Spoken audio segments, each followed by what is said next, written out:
Hey, how's it going, everybody? Welcome back to Pause and Effect on Air. I'm your host, CJ, and today I'm going to be delving into Pixel Game Maker MV for the first time. So let me just go ahead and get the music started. Turn that down a smidge. And there it is.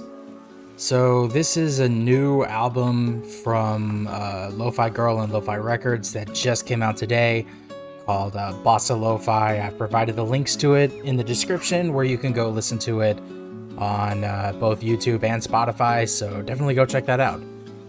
So, okay. I open this up, and so in the interest of making something very new, I'm just gonna set some preliminary nonsense. So, game title, let's call it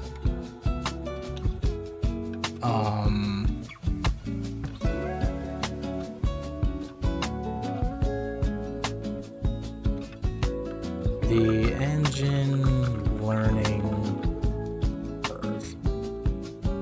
Actually, I'm gonna set that as the project title.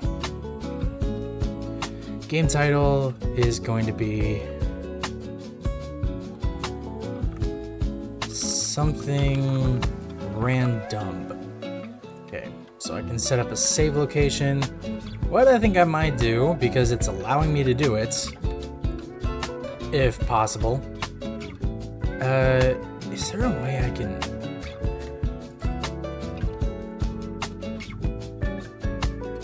Can I do large? Ah, that's perfect. So,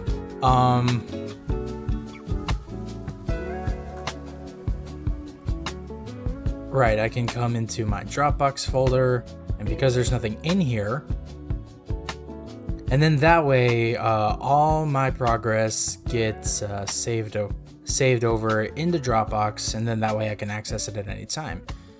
So next. Oh wow, it really just lets me choose between the two.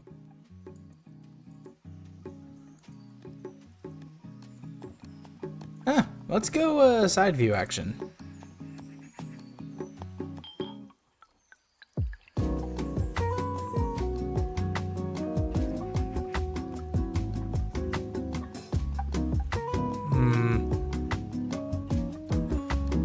Okay, so I'm more than a little confused, but thankfully I grabbed a tutorial. Or wait, this is for a top-down. Going back, I guess. No, that's not it.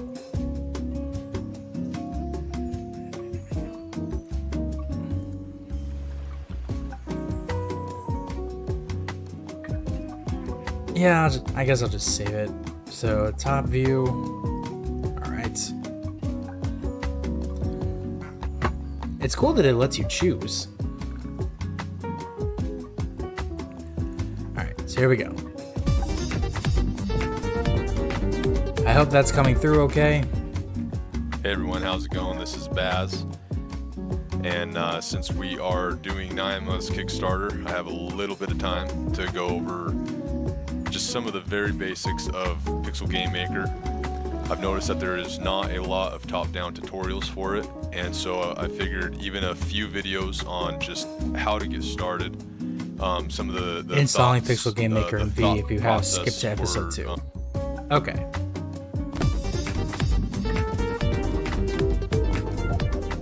Hey everyone, how's it going again? It is Baz. Let's see here. Last time we just talked about the intro. Today we're going to go into resources, and we will show you the tile map, and then I'll show you how to create a scene and add some tiles to the map. So let's go and log in the program, and then click on our PGM tutorial. It just takes one click, and you are in the scene area, where it's that menu scene that I don't really know how to work yet. But everything's blank, we don't got much to do yet, but we have to start with our resources. So now this resource tab is pretty cool. You can move the UI, you can just, it's a lot more friendly in that aspect. You can get what you want on the screen. And it starts you off with some fonts, and that's really about it. So to get a new resource, you can right click and do add image, or you can click right here to add an image. So we can just click, and I have, should be in the description, Okay, hold on. Let me see that again. here to add an image. So we can just click and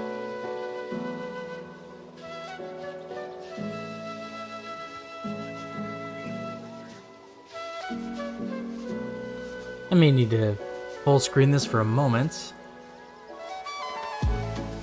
What did he click? new resource, you can right click and do add image. Ah, okay.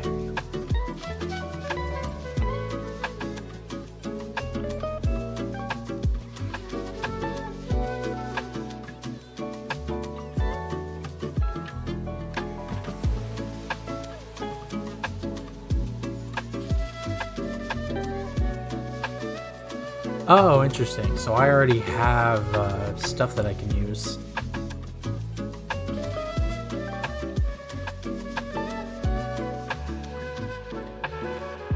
This UI is like... Sorry I couldn't make it to the last stream. I got a bit sick in H. Yeah, Kyber7 Gaming, don't worry about it. And welcome to the stream. All right, let's see. Or you can click right here to add an image. And toolbar now. So we can just click, and I have, I guess you mean took a should be in nap. the description, some assets to use. We've got 32 by 32 tile set right here. And when you load it, it wants to know the image partition. So basically you're just counting the cell sizes. So in RM it did this for you, but with us, so you just take the how big the image is and just divide it by the tile set. So the horizontal ended up being 40 tiles wide, and the vertical ended up being 36 tiles wide. And then you can click update. You can also zoom in. You can see your tile sets a lot better. The format does not matter at all. That is one cool thing about this. The format does not matter.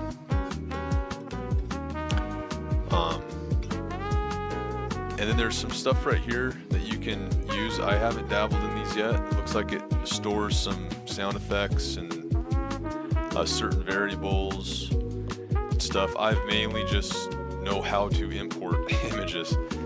One cool thing that is available in PGM is you can add, say, a folder, and you can title this, say, fonts. And then you can come up here to your fonts, and you can click the top one and shift click the last one, and then you can move them into the fonts folder.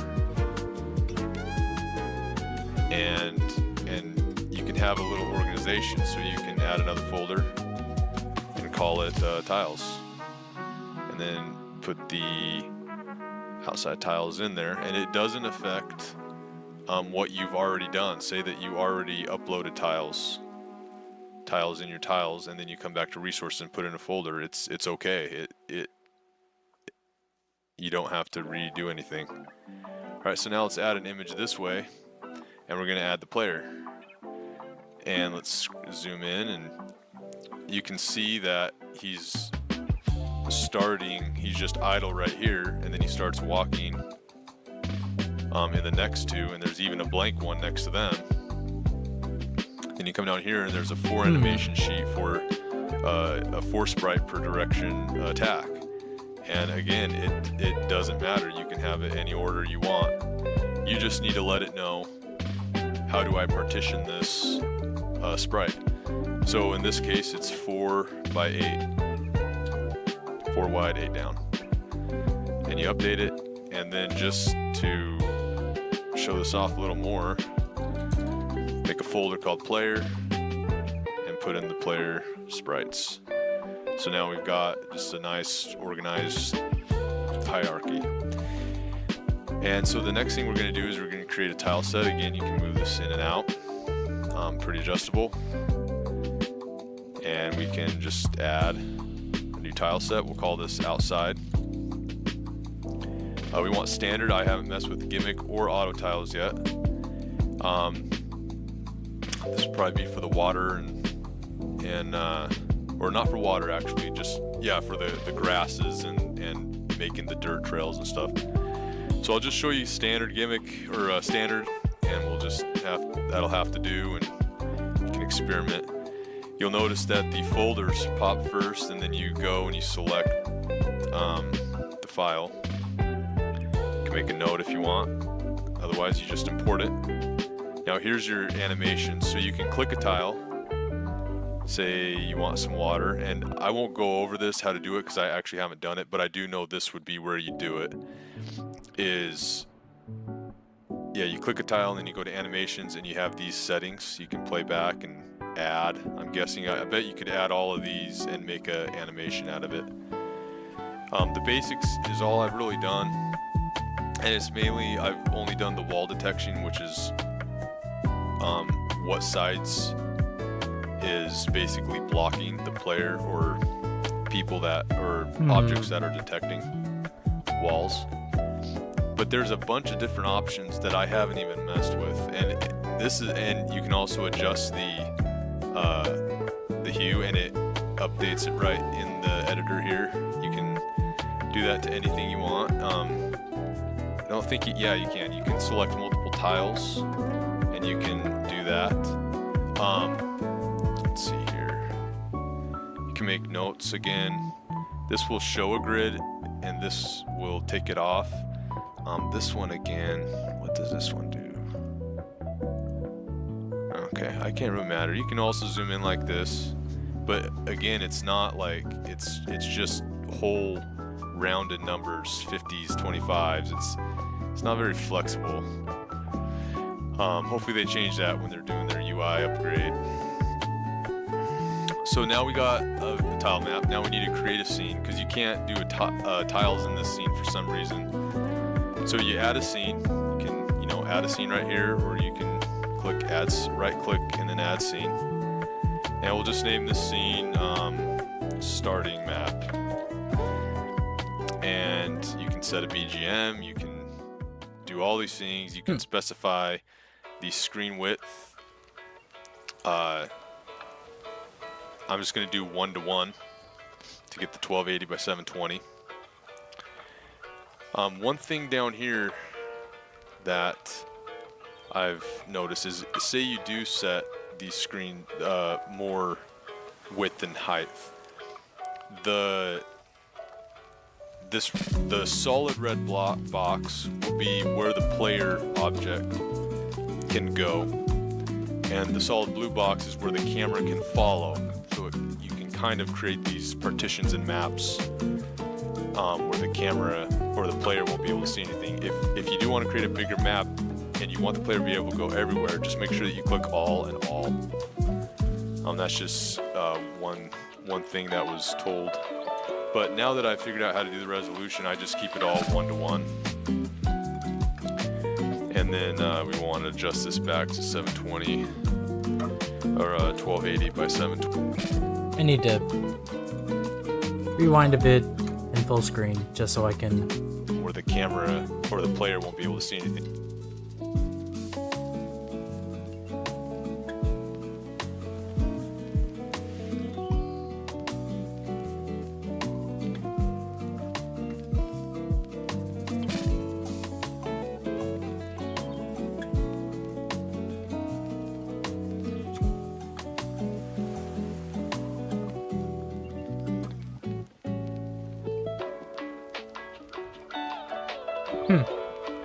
So this isn't like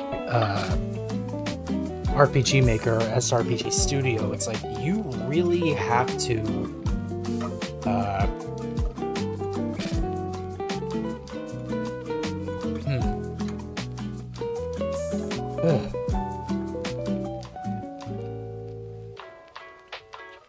like you really have to go into detail with like your specifics. If you do want to create a bigger map and you want the player to be able to go everywhere, just make sure that you click all and all. That's just one thing that was told. But now that I figured out how to do the resolution, I just keep it all 1:1. And then we want to adjust this back to 720 or 1280 by 720. And then we add our tile set. We want the outside, and then we just hit OK. And there's some other stuff too. There's a menu screen, preload. There's just a bunch of stuff to mess around with, really. So we're hitting OK. So here we go. Here is our scene. And you'll see that we have tiles right away. We also have objects, which we have not got into yet. But let's just lay some tiles down. And you'll notice, okay, well, let's just do this first. Let's lay some tiles down. That's cool. We can now do the rectangle thing.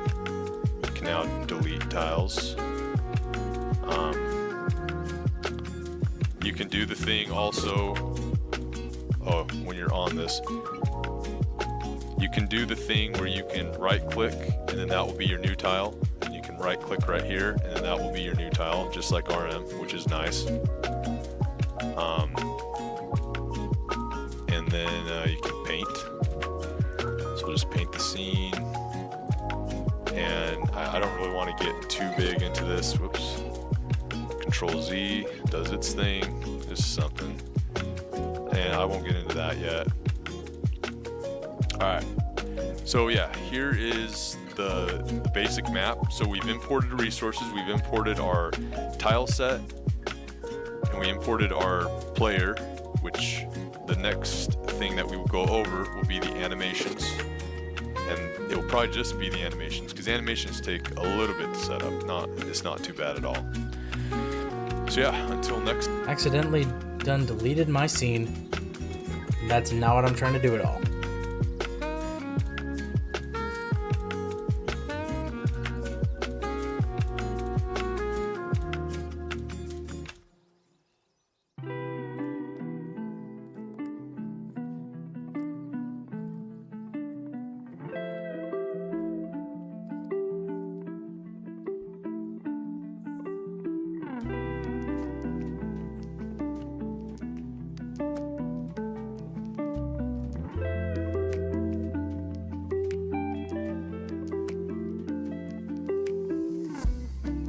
Guess I'll go tile forest.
So it looks like what I've ended up making is just a canopy of trees. Huh.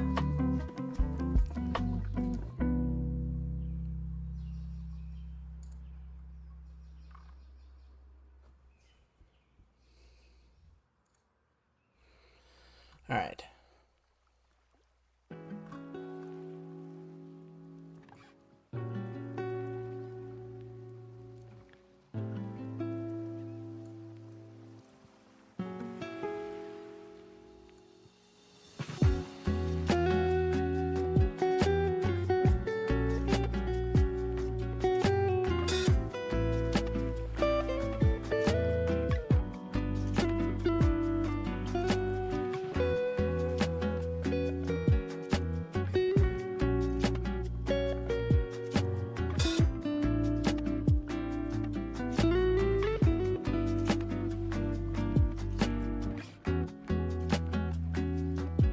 right there then, I guess.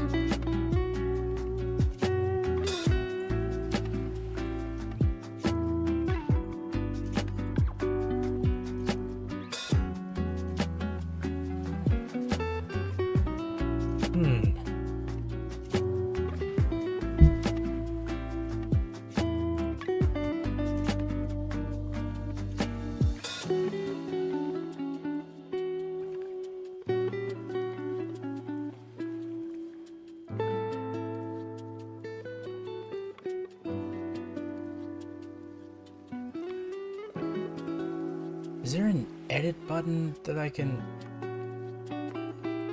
Guess not.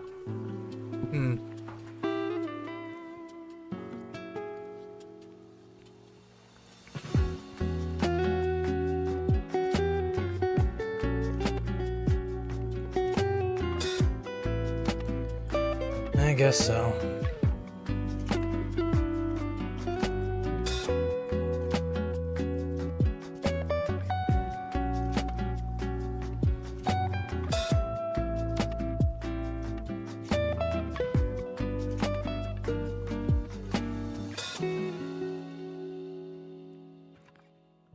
So this clearly isn't the scene I set up.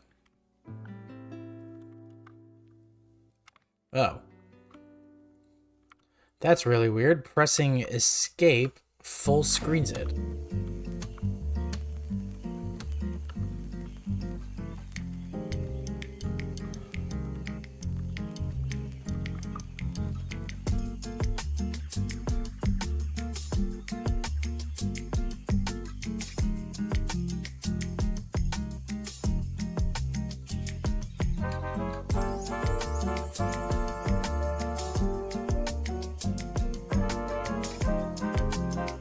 Weird, so W is my attack with these controls and A is my sprint.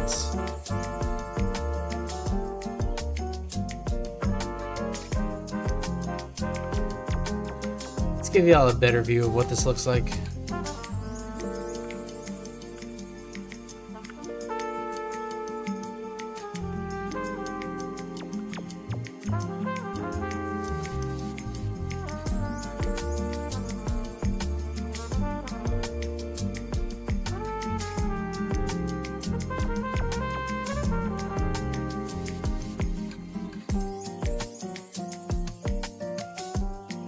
I have no idea how to talk to people.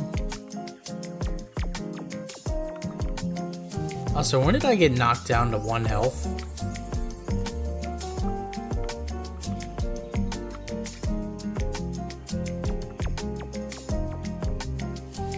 Where in the actual world am I?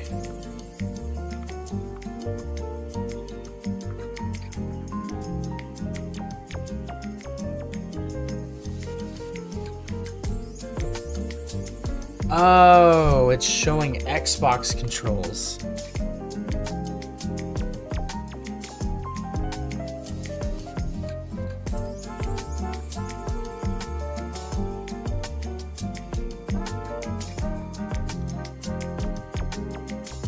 Ugh, Jesus.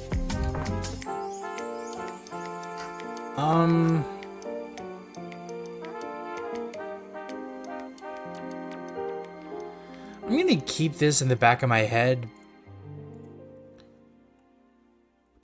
but I have an idea because I remember seeing the moment I booted up the engine that there's an in-engine tutorial that you can run, and I'm hoping I can get access to that again.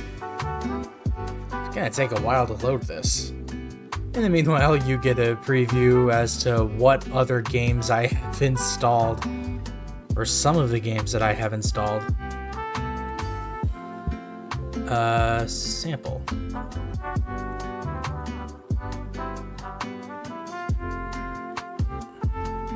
Tutorials.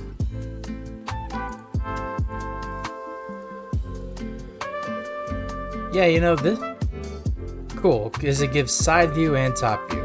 I was definitely interested, I think, in creating more of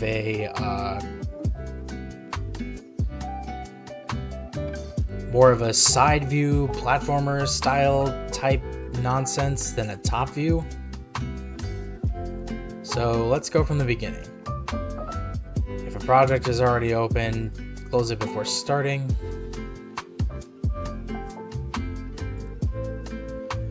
If tutorial proceeds despite an action not performing as intended, you can select Stop Tutorial.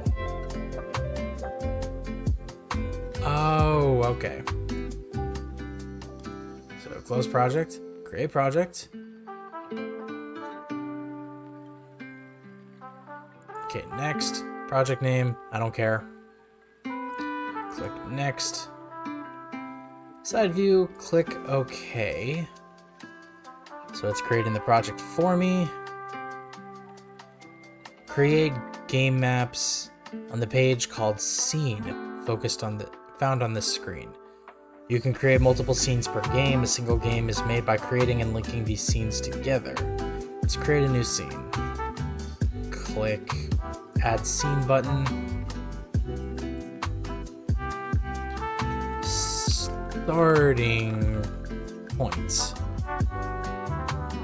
Or no, it's saying scene 1. Okay, I'll listen to you. What is up, my dudes? Pickle McDillionaire Gaming, welcome to the stream. Click the Tilesets Plus button. From the pull-down menu, select Scaffold SF. Click OK. That's been added. Scenes are made by arranging tiles and objects found in the window. First, click and select tile in the upper left here. This one? Thanks, Adillion. Okay, left click to insert a selected tile or object into the scene. Fill in 09 to 12:9 with tiles while keeping an eye on the numerical values at the bottom of the screen.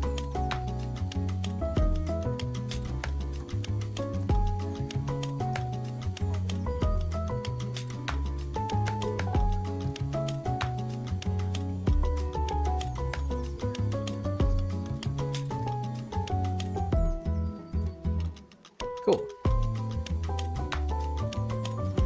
Right click scene 1 and click Set as Start Scene. Ah! We've just created a bare minimum environment. Click File, Save Project. And now I hit this. Did you see the scene? Yeah, there it goes. Ah, okay. Okay.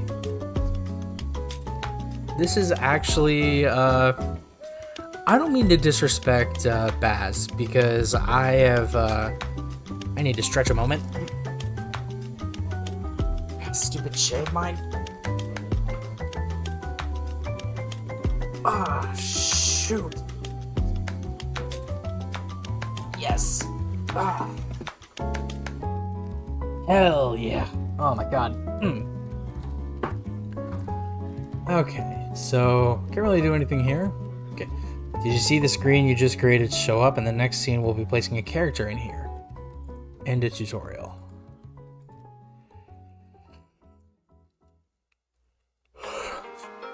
So like, honestly, no disrespect to Baz, but Pixel Game Maker's tutorial is actually not bad. One of my roommates just sent me a reel on Instagram. Please tell me it's not stupid as hell.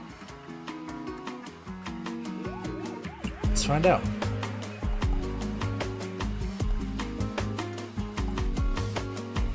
Oh, okay. He just found out about the Nintendo Museum that's being opened in Kyoto.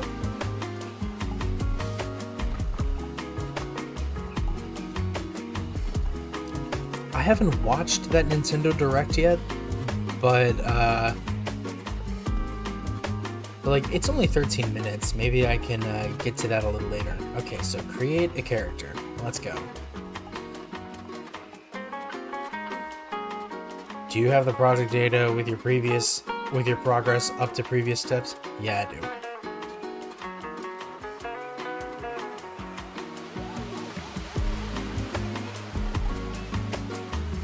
I have it. What are you?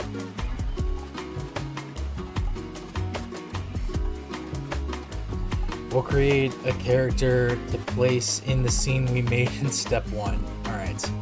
First, click animation.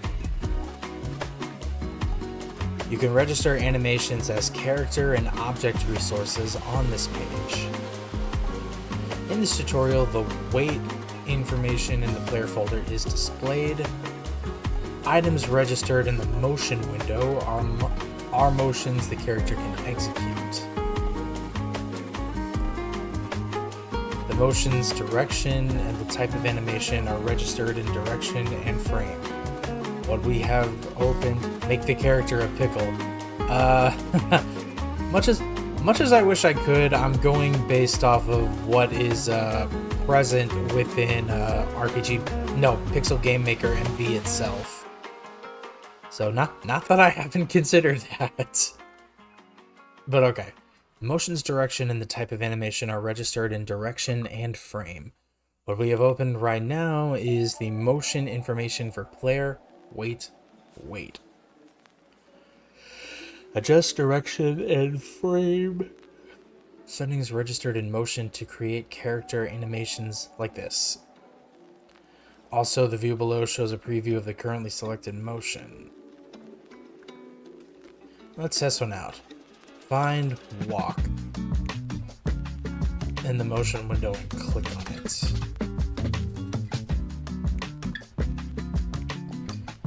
It's hard to see like this, so click the button here.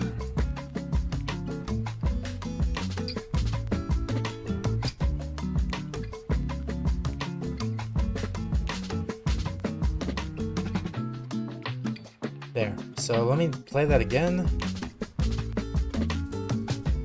I do see it. Okay, this alone doesn't make for a comfortable character that moves left and right with the arrow keys, so let's register a way to call this animation. Click this button again to restore it to normal.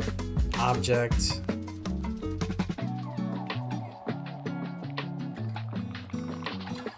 On this page, we'll specify when the animation from before can be called. Click Add Object.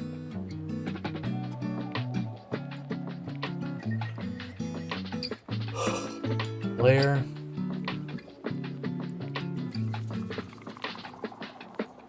Weight.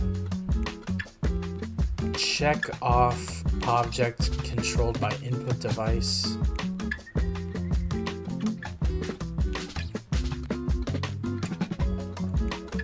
I get it. This is like how Blueprint works in Unreal Engine 4 and Unreal Engine 5.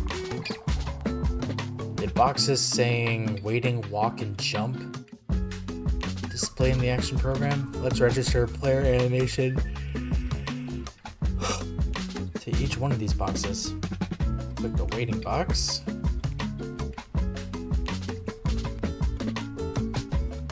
The box details are shown on the right. If you can't see the box, adjust the action program window's width. Waiting is the motion for no input. Select wait from the motions. Next, click the walk box. Walk is the animation when...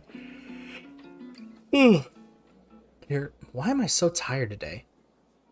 When character movement controls are input and as you've just seen, select walk from the motions. Click the jump box. So select jump. Lastly, we'll adjust the link that we created. Click the link leading from jump to waiting.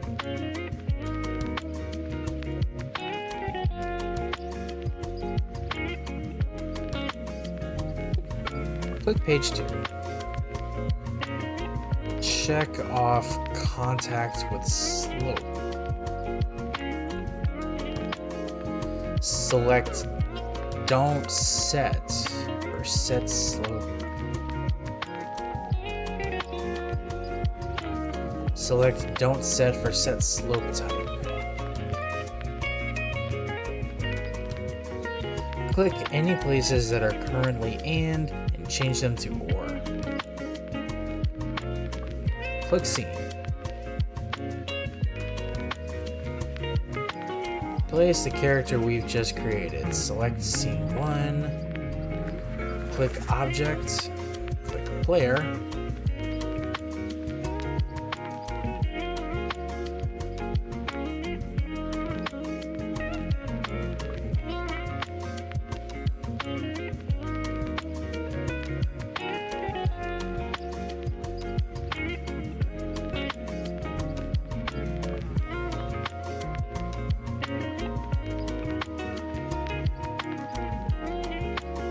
Okay.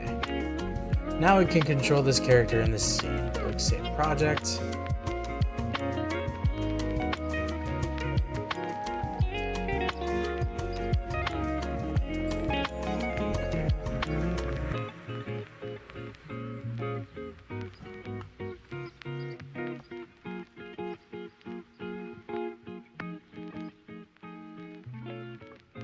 Clearly, I didn't do something right. Well, either way, I guess it did correctly display the character in the scene in the tutorial. So, because of how this weirdly works, I need to create slopes and tiles.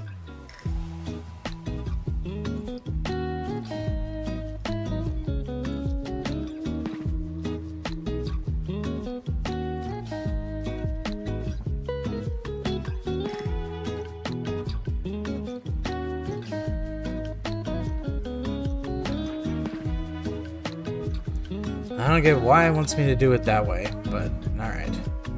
Let's create new tile settings. Click tile here. This screen is basically for setting the wall detection for the image resources registered on the resources screen. Wall detection refers to settings that allow the player to walk and run into things. This music is chill AF. Glad you like it. This is my first time listening to this album, and I really like it too. I provided the link to it in the description for both YouTube and Spotify. Okay, wall detection refers to settings that allow the player to walk and run into things when moving around. As a test, let's add collision detection. Click the tile and the 7th column from the left, 7th row from the top.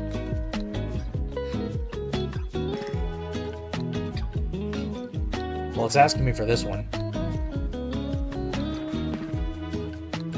Where the basic setting is shown, click all walls here. By clicking this arrow, you can also configure individual walls. There's a red border on the tile. Wall detection is done.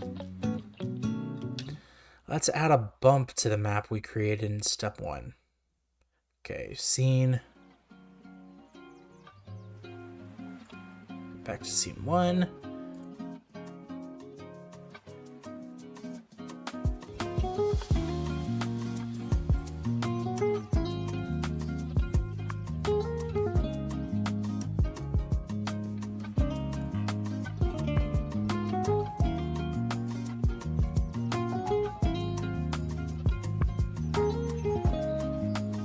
Settings button.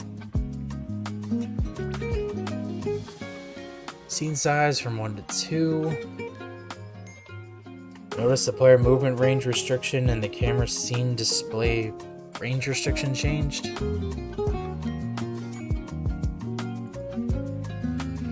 Will compensate for the enlargement. Change player's movement rate restrictions X value.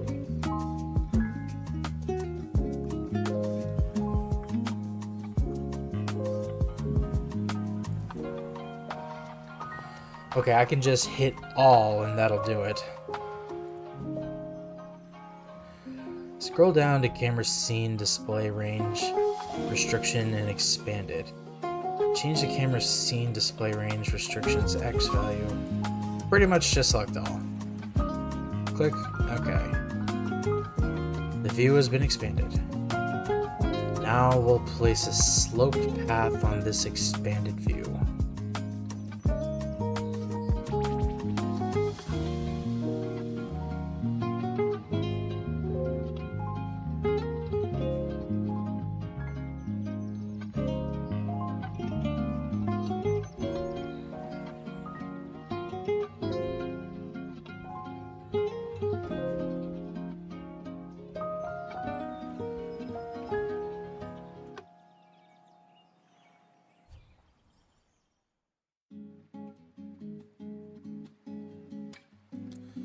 Okay, done that.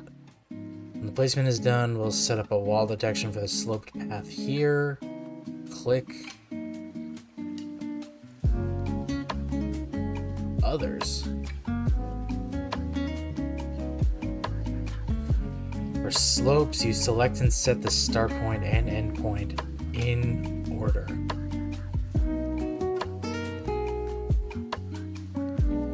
Click the upper left of 13.9.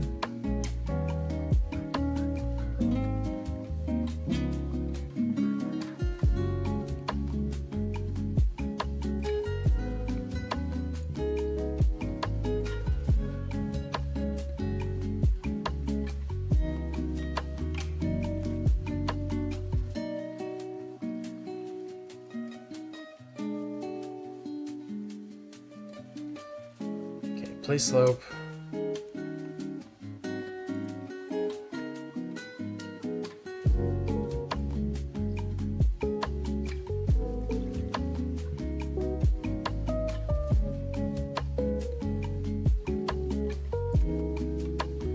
Now there's a slope.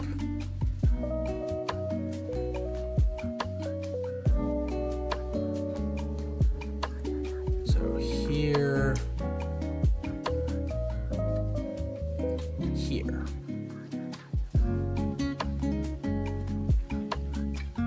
Oh, am I glad you can really zoom in like this.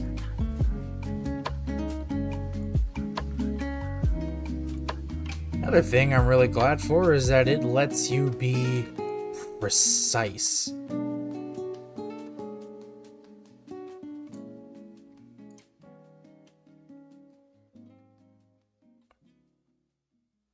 Sick.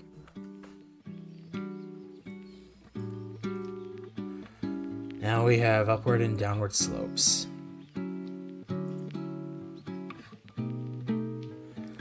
There is no path on the way down, so let's fill it in with the upper leftmost tile we used.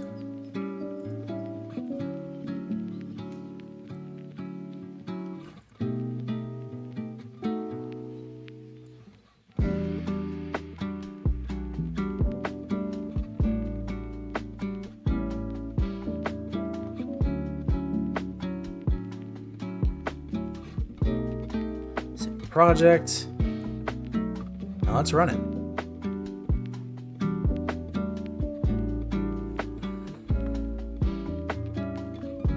Okay, clearly what I need to do is set it up this way.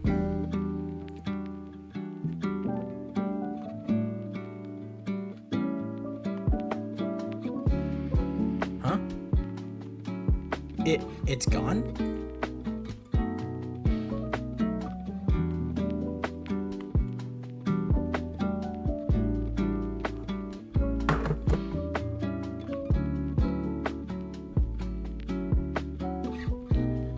Okay, so on mouse and keyboard, it's set to arrow keys for movement, and S is my jump button.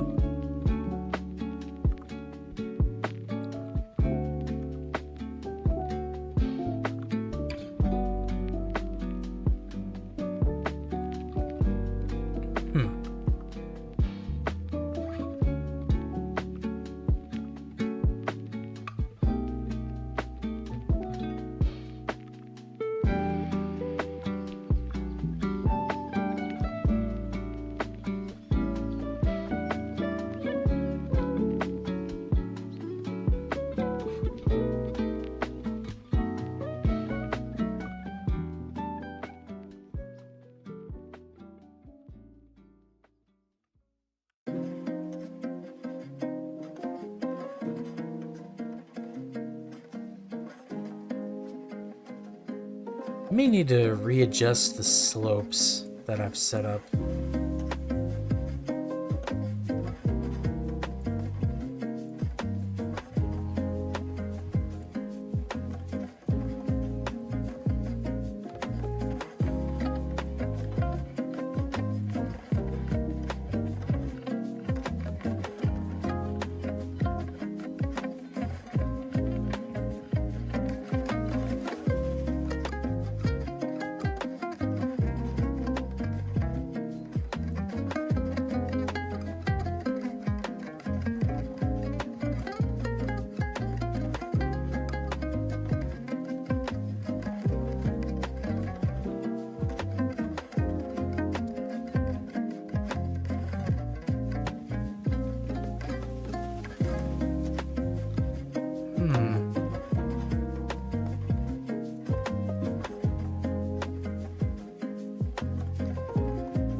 I wish I could just get rid of that red box, but that might be self-defeating. So let's see if this works. Because I need to be able to walk up.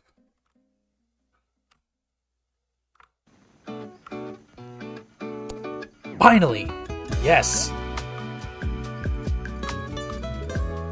Okay. So, save project. So now to continue the damn tutorial, I'm gonna have to... Okay, create and connect another scene. Okay, let's see what happens.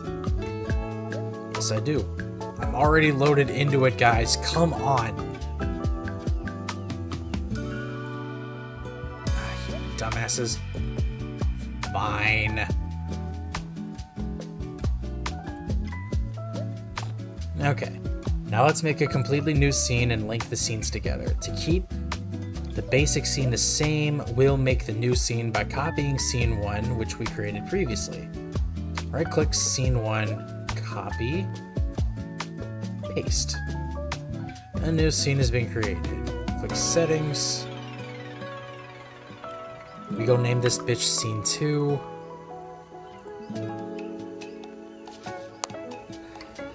One more stretch.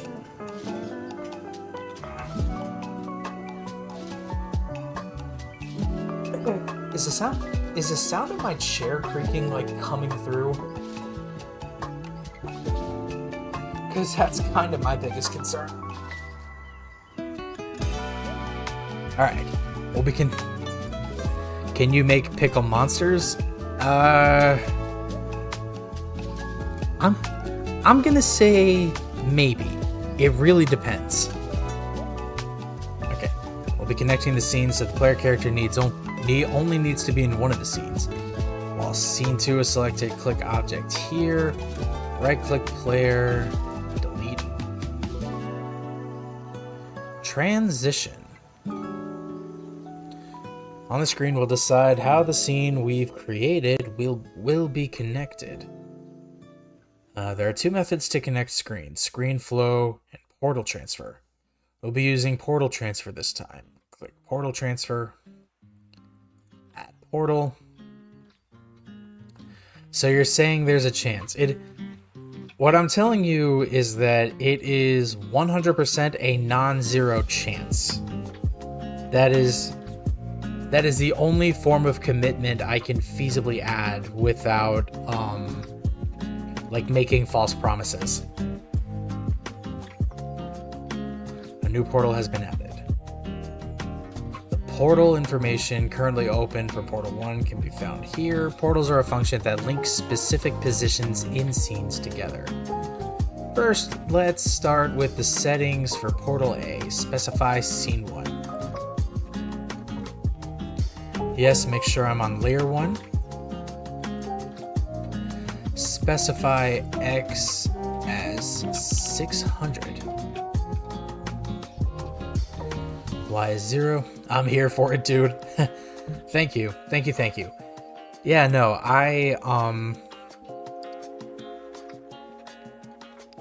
I've had, I want to say, like platformer ideas in the past, or even like isometric Zelda likes.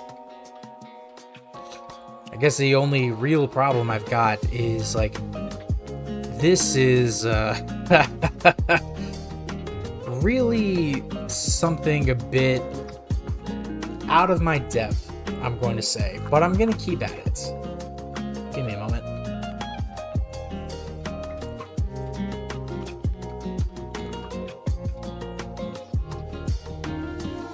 Okay. Specify X as 24. Y as 216. Check off match X's direction, X direction's position at destination. Match the X and Y. Notice a red frame being shown in the view of the bottom. If you can't see it, hold down the mouse wheel to move around. Yes. Okay. I think I get how to do this.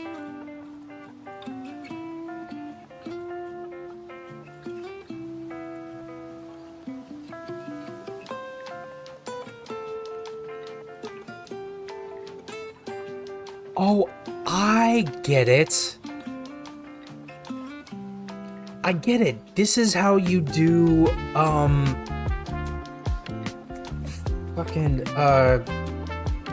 this is how you do scene transitions in Metroidvania games.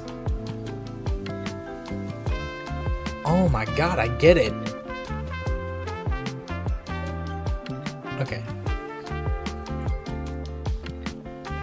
Check X and Y. Make sure flip and set for portal B is checked off. Click all above arrows on the row to make them all active. The arrow in the leftmost row of B.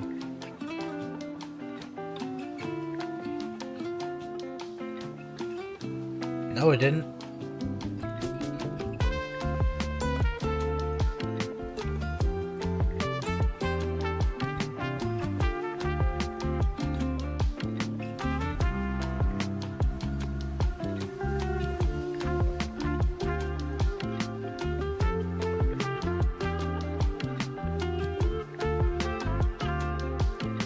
Let's try it, I guess.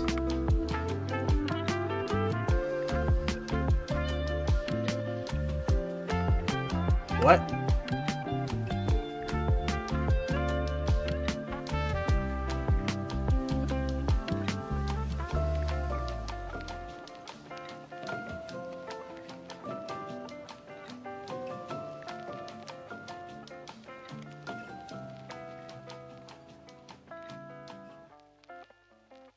This is horribly bugged.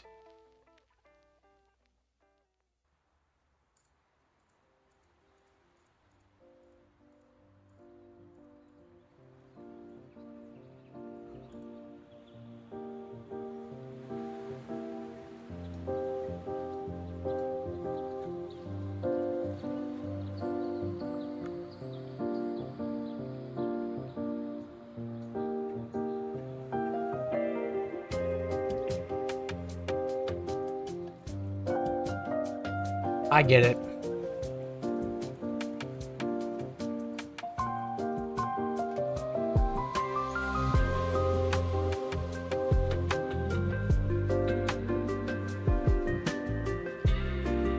Okay, so let me try that again.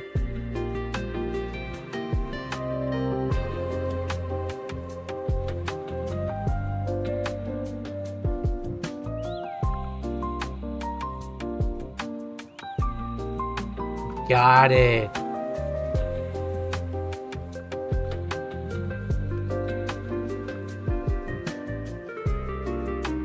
Yeah, that makes sense. What I've done.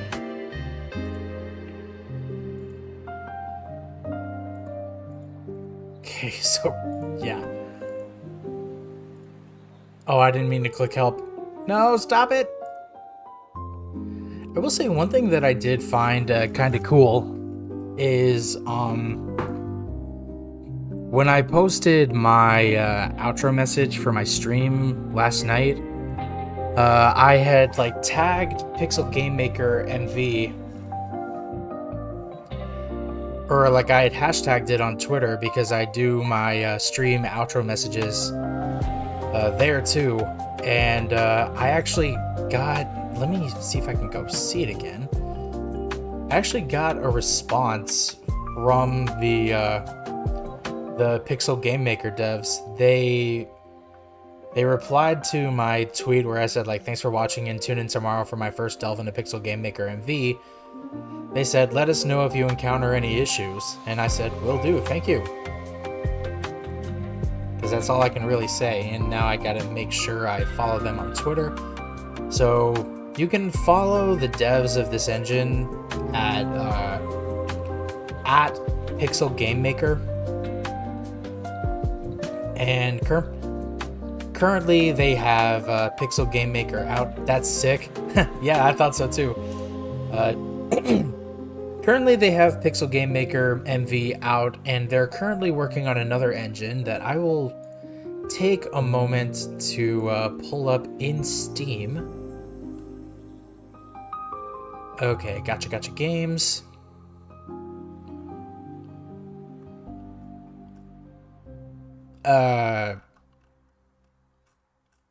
Not exactly what I was thinking of.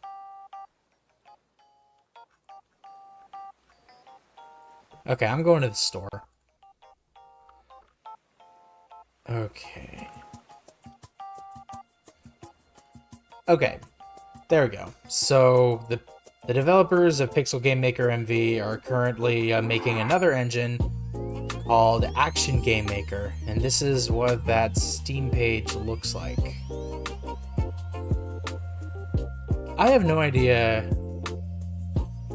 You know what? I'm going after this. Yeah, that's the interesting thing. They're building these engines in Godot, which in itself is an engine.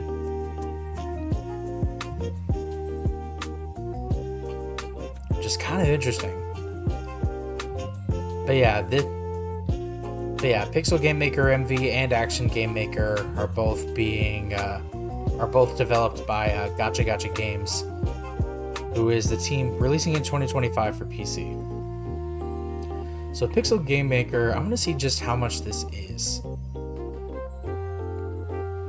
Okay, looking at this, I definitely got this when it was on sale, because it is $84.99 normally, and currently it is 83% off for the next 40 hours at $14.44, which is actually kind of interesting.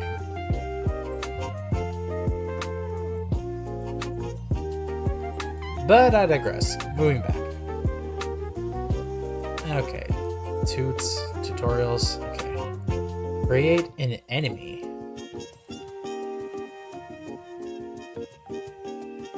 I'm in the game! Stupid thing. Let's create enemies to place in the scene. Creating an enemy is the same as creating a player. Click objects. Click the add object button. Enter the object name as enemy 1. Select enemy crawling. Change object group to enemy group. Alright. Unlike players, we need to create enemy action programs on our own. It's a little complicated, but we'll set them up step by step. First, click Action 1. It's already here. Waiting. Change the motion to move. We'll open up basic settings next. This page is where we can set the parameters for this object. This time, we want to make an enemy that is destroyed upon attack, so leave the HP as 1. Uncheck temporary invincibility after receiving damage. Oh yeah, that's the whole Metroidvania modus operandi. Also uncheck object blinks during invincibility. Click action program. Let's create a setting that will destroy the enemy when it's hit by a player attack. Right click, add action.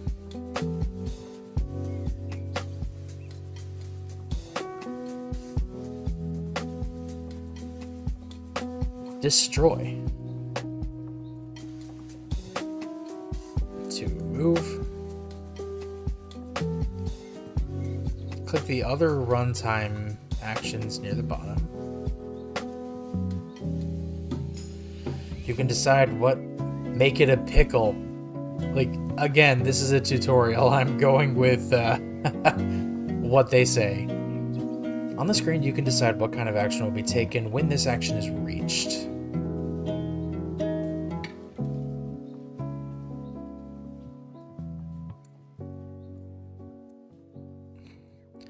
This time we need to make the enemy disappear, so if not possible, that'd be a good not for the devs. Do you mean not? Okay, so check off destroy object. Click OK. With action programs, connecting actions together with lines called links will determine character behavior. Let's create a link from waiting. So waiting, add link, left click destroy. We've created the link. Let's create, is it a link to the past? Nah, that's stupid. Let's create a condition for moving to the destroy action. Click the plus button for other conditions. Page 2. HP is 0. Make sure the object's reference is object self. Oh.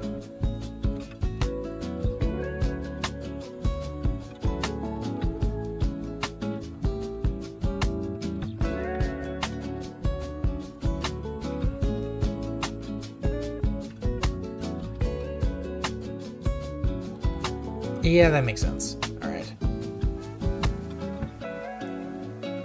Lastly, let's place the enemy we created in this step on the map. Click Scene, Scene 1, click Object, Enemy 1, find 12-8, and click.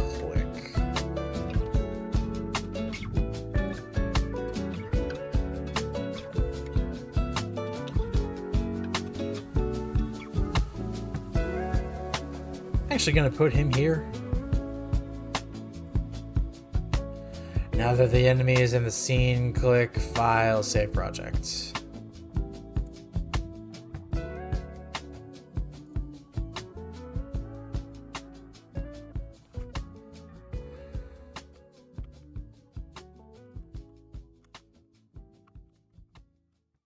He's here and he has...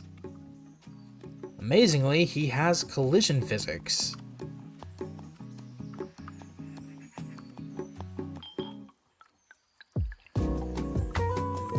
Huh, interesting. I can push him, but I can't...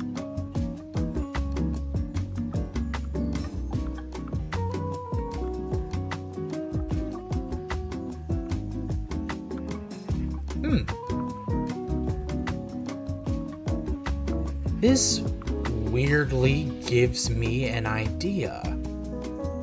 But I will expound upon that in a bit, because I'm gonna pause the music for a moment. I need to take a bathroom break, so I will be back in a little bit. See you soon.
Okay, everybody, I'm back. So sorry about that.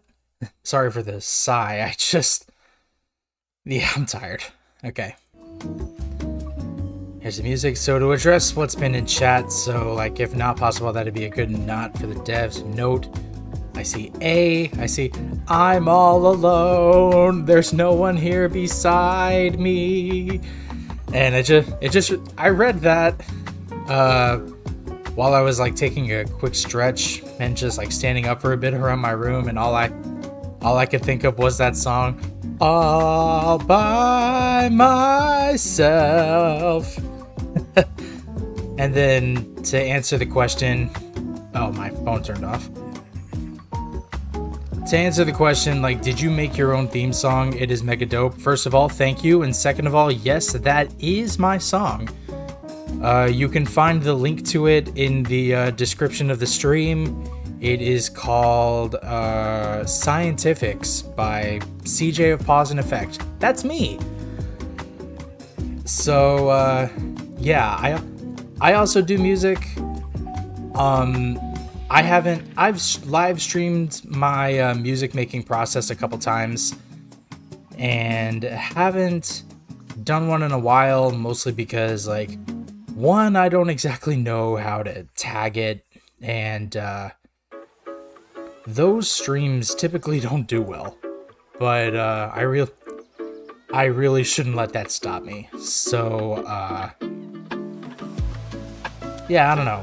And I feel like I remember the last time I did one, I felt like I pretty badly embarrassed myself by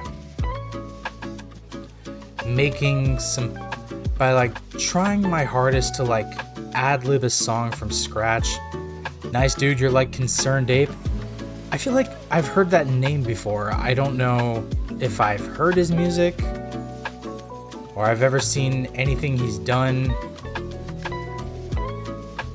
But yeah, it's worth noting. Okay, so close tutorials. Create an attack to use on an enemy.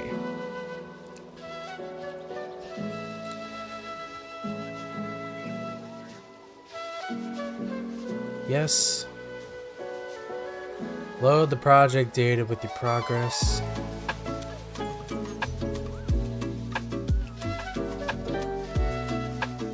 That's the one. Our objective is to... Okay, sorry, going back to something that I was saying. I feel like I sort of embarrassed myself by like attempting to ad-lib something during my last stream, and like I still haven't published it yet because I don't exactly know what direction I want to take. Concerned Ape made Stardew Valley completely on his own, music and all. Oh, he's the Stardew dev. Okay. Got it. That makes more sense. The last I heard of that dude, I might have seen like his real name or something, but I remember he took his game and ended up showing it to the creators of Story of Seasons / the original Harvest Moon games back when they were known as Harvest Moon before Natsume decided to be stingy about the IP rights. Okay, so action program, add action.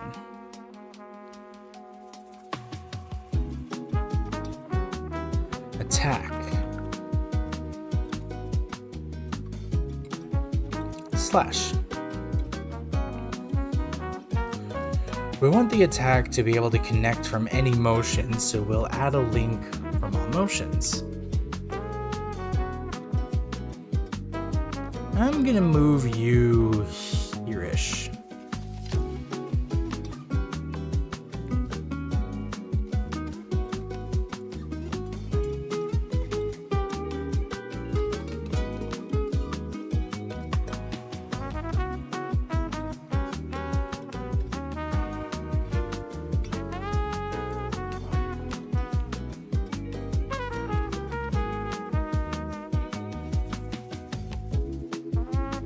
Oh, I get it.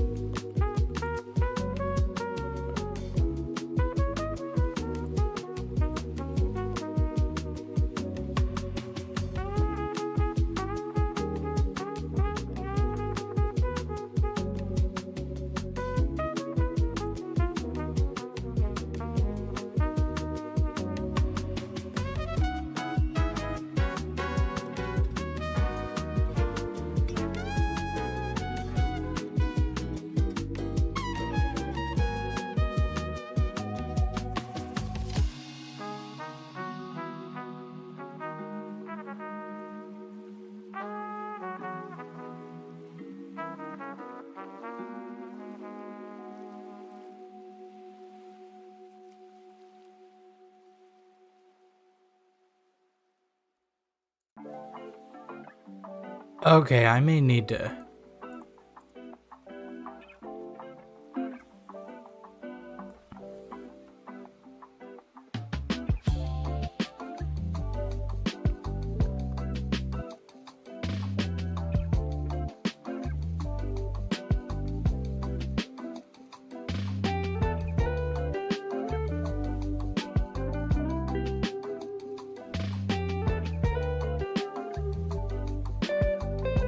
Now that's a great idea for CJ at Pickle McDillionaire. SC Jolly, welcome to the stream. And hello.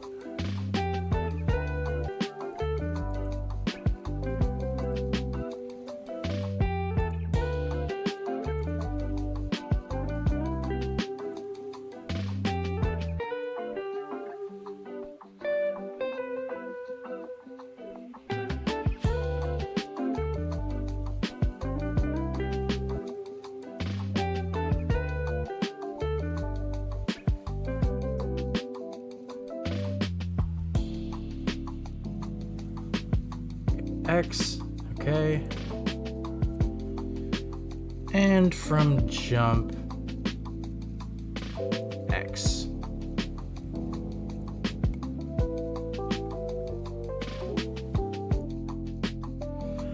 In its current state, however, the action doesn't go back to the other motion, so we'll paste a link from attack to waiting.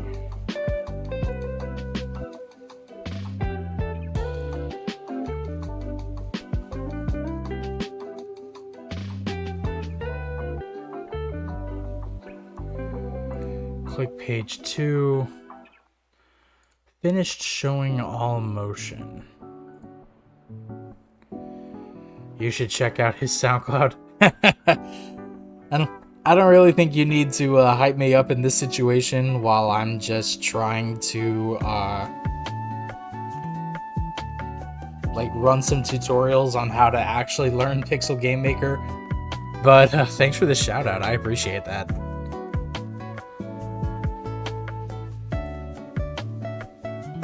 Okay, save project. I'm laughing because I feel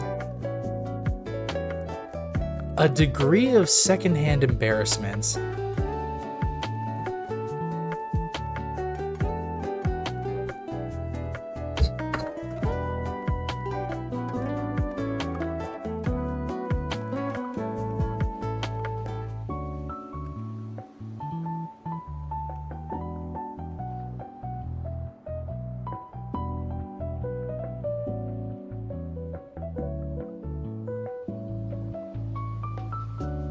Clearly something is wrong here.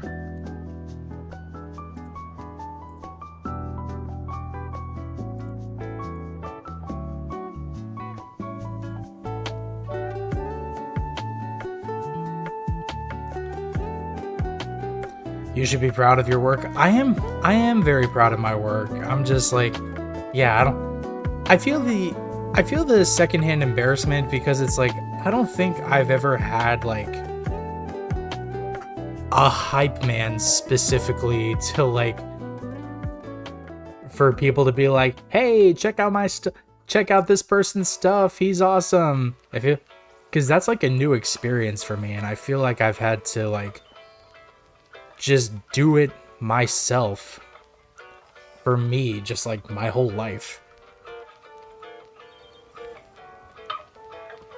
But that's a me problem, and I will certainly get over that sometime. I couldn't tell you when, just in the future. But yeah, this new album, Bossa Lofi, I just went back into Spotify and smashed that like button. But yeah, I like this album. This is my first time listening to Bossa Lofi because it just came out today. And yeah, I really like this album. I just went ahead and liked all the songs, and I liked the album to my Spotify playlist.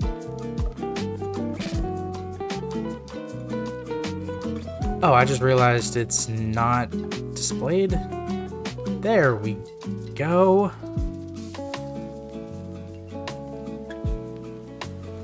Okay, I'm wondering if like checking this off fixed my issue.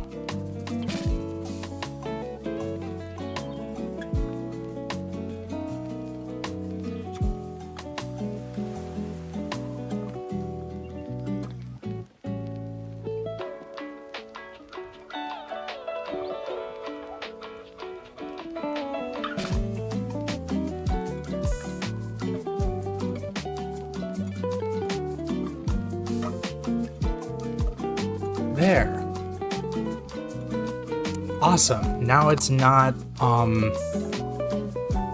the biggest problem that I realized is because going from waiting to attack, like pressing X would indeed start it. However, in this arrow going from attack back to waiting, because it was also labeled as X pressing, it was constantly going in a loop of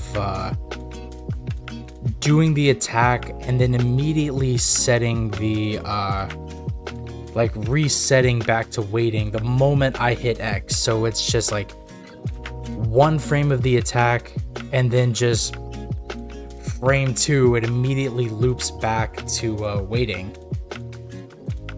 So I just needed to X out of that.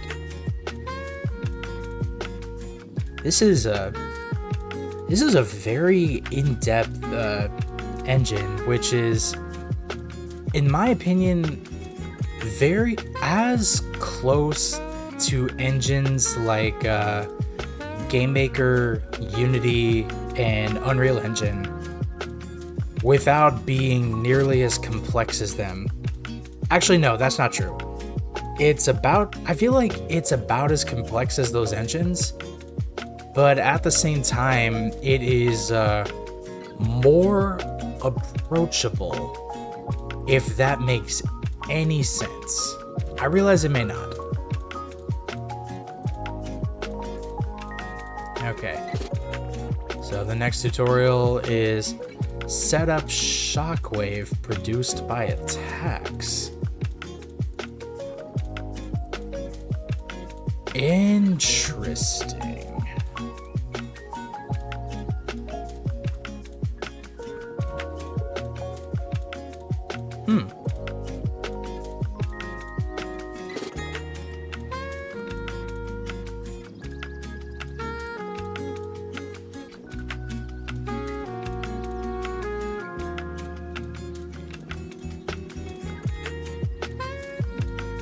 I need some water.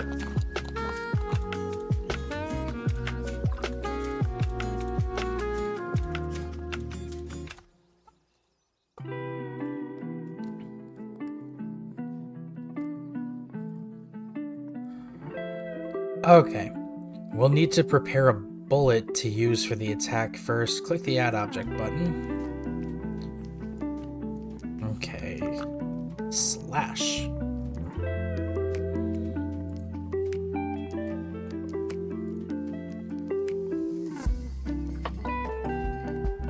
Slash was added. We'll make it so that when this object is called, it displays the slash animation. When the animation is finished, it causes an object to be destroyed. Change this to slash. Check off not affected by gravity. Right-click slash and copy. Paste action to destroy.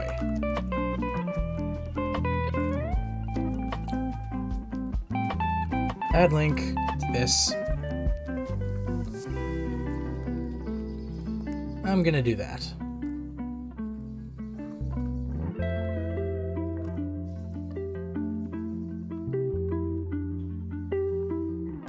Click the plus button for other condition settings.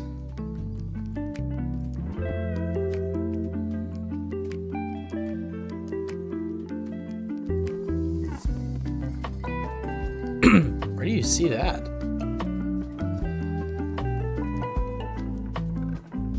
Because I don't.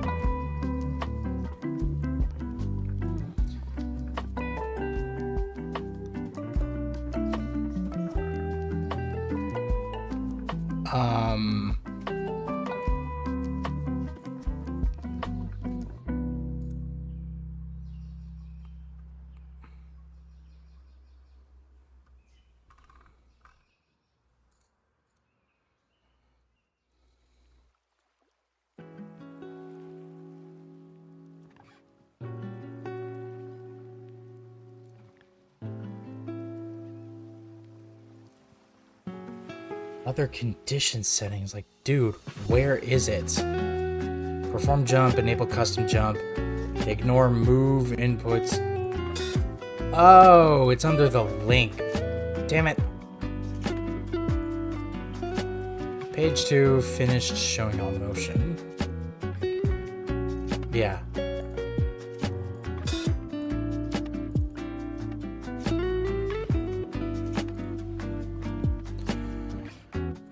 Now we've created a link to proceed to the next action when the motion display ends. Click the destroy action. Click other runtime actions. We have to make the slash disappear, so check off destroy object. Basic settings. This is where we can specify restore conditions for an object after it's destroyed, among other things. The default is scene changed, so right now If we return from another scene, the slash will show again. Let's select none here. Now the slash attack is complete. Next, we'll create an attack action that calls the slash from the player.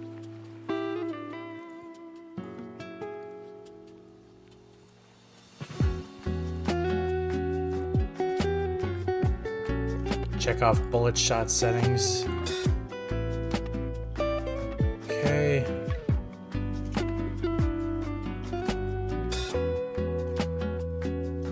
There, bullet settings. Click the plus button here. The bullet was added. Select slash from set bullet. Now when the player fires a bullet, the slash animation will be played. Let's configure this bullet. Click the interval between bullets to 0. Check no limit.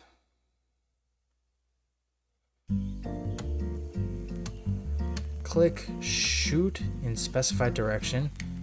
Make sure shoot in shooter objects display direction is selected. Now the bullet settings are complete. Select action program. Select the attack action. Other runtime actions. Fire bullets. Oh, whoops. Bullet 1. Connection point. Okay. We've set things up so that when the player attacks, a bullet is fired. Click File, Save Project. Okay, let's try it.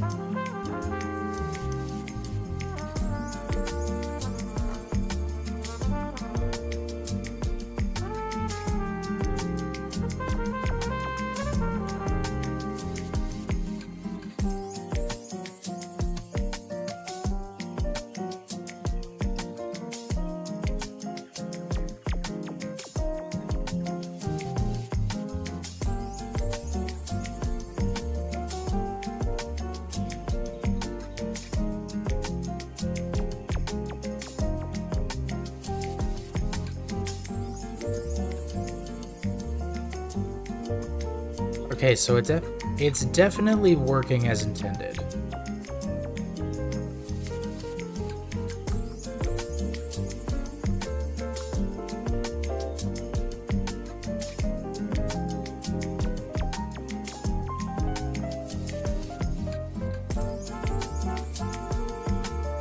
Yeah.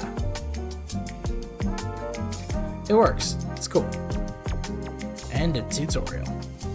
Okay, so save project and interesting. Nintendo Switch. Kinda fun.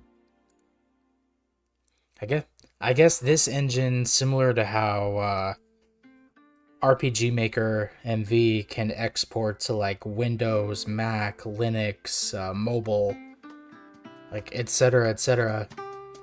I guess this engine allows you to export to the Switch, which is kind of interesting.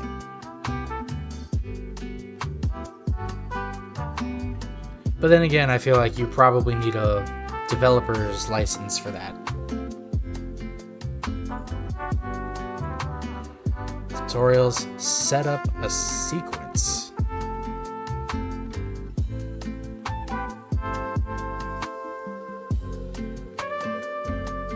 Go away, untitled. We'll be adding player attack effects and enemy destruction effects this time. Click objects, the slash. If the action program isn't open, click the action programs tab. We're already here. Click the slash action. Other runtime actions. Stardew Valley was ported to Tesla cars. Are you serious? Like, you can... Okay, you know what? I've never sat in a Tesla, so I don't know how those, like, screens work in there, but is that Is that for real? Can you really play Stardew Valley in a Tesla car? That's honestly impressive. Like, I can't even lie about that. Okay. Just like with Destroy Object, we'll select our effect from other runtime actions here. To page 2. Show particles. From particles to show, select particle. Particle attack slash. Okay. Excuse me. And when the player doesn't attack, particles will show from the slash. So for the player side, right click, wait, copy.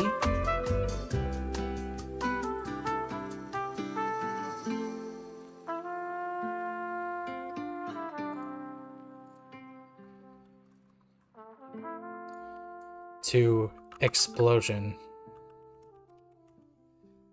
Every time I see that, I feel like Terry Crews from the Old Spice commercials. Just explosion.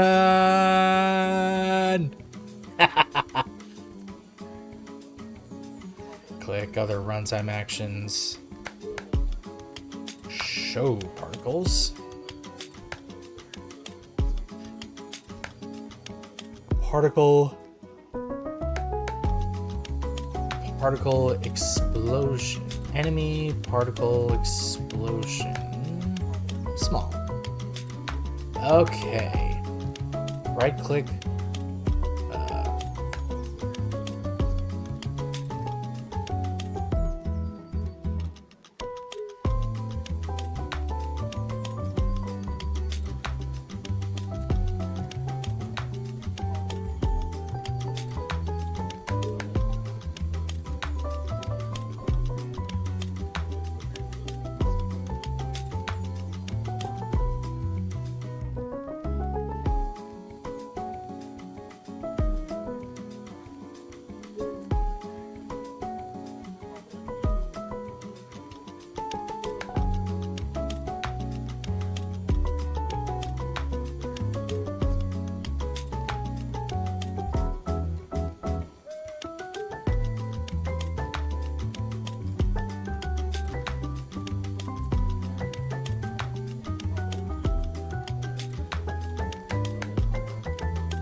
Okay, 0.3.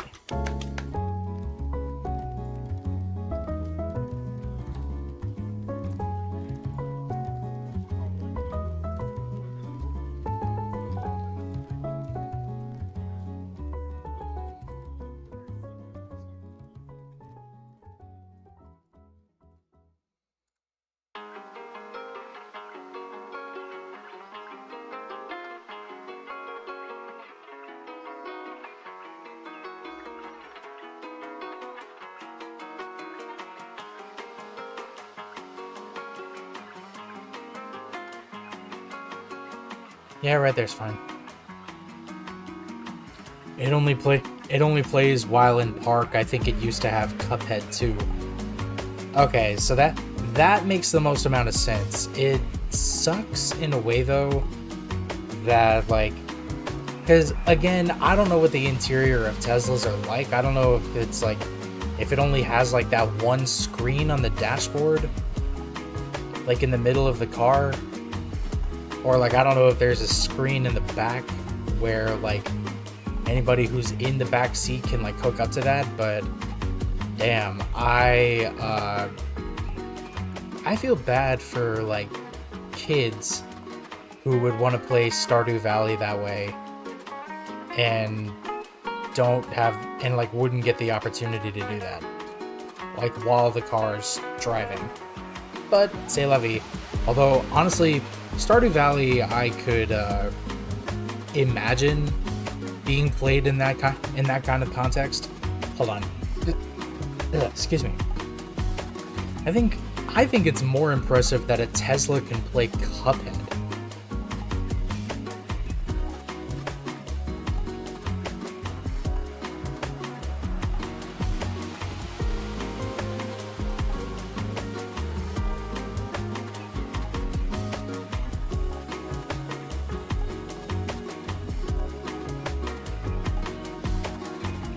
may have messed something up here.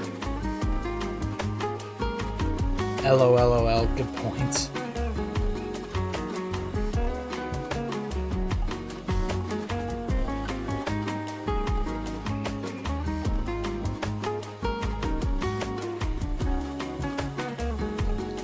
Fuck it, I may have figured this out, so I'm going to, actually, before I do that,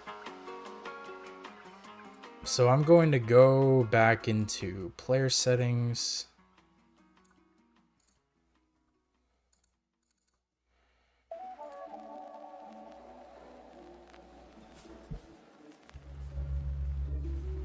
Why?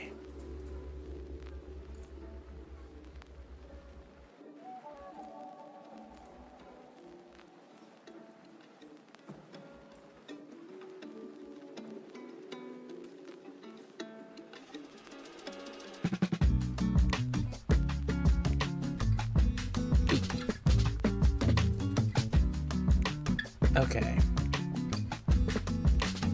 That should have saved my stuff.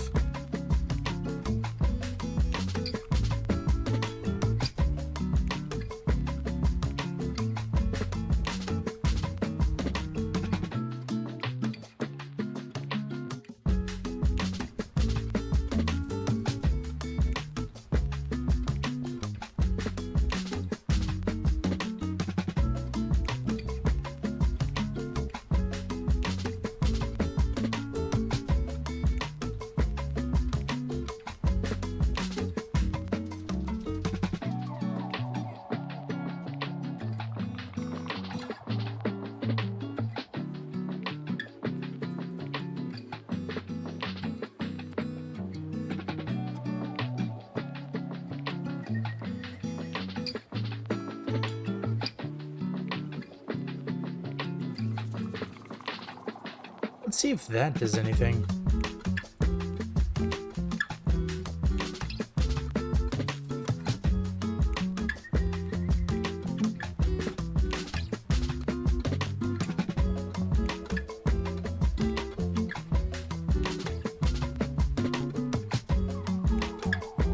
What did I have it set to before? A?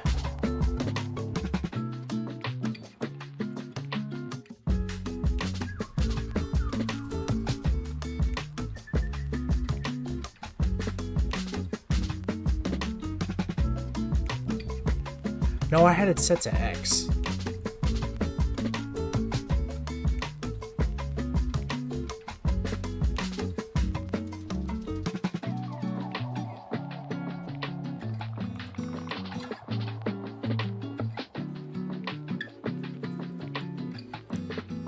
I'm gonna try it like this.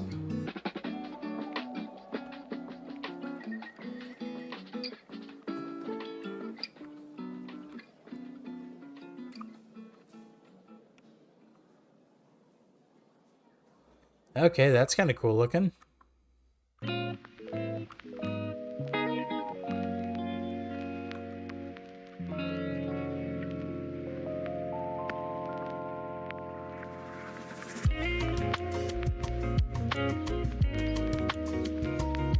Yeah, I may need to redo this tutorial.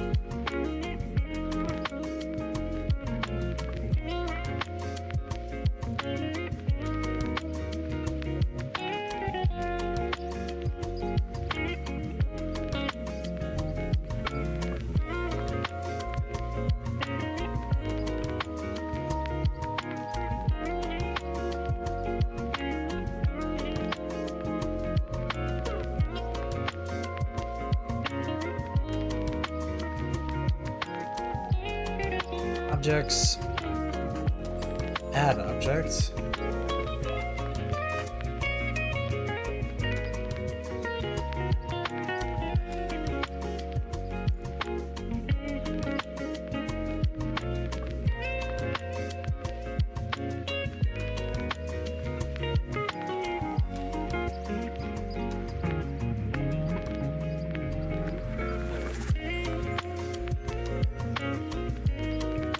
Check off not affected by gravity. Already did. Right click slash. Select copy. paste action.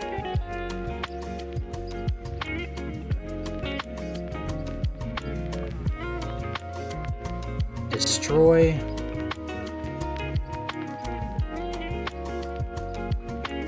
Add link.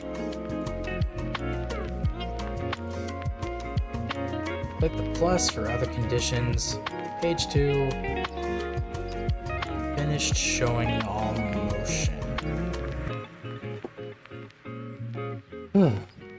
Now we've created a link to proceed to the next action when the motion display ends.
Okay, select OK for that.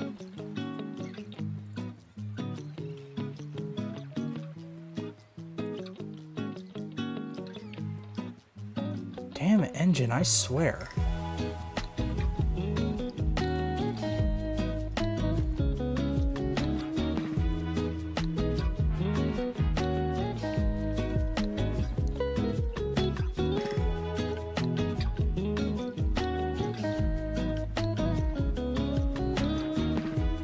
Okay, slash is already here.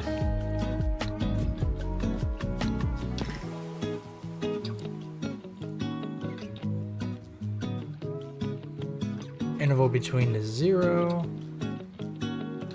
No limit to number of bullets shown. Shoot in specified direction.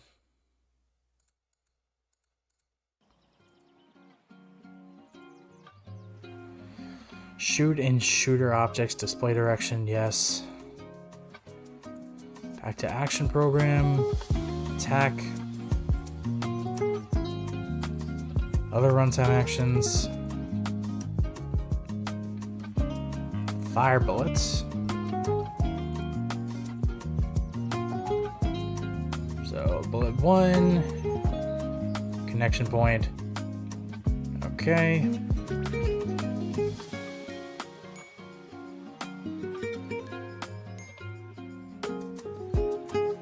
Okay, very clearly I reran the wrong tutorial.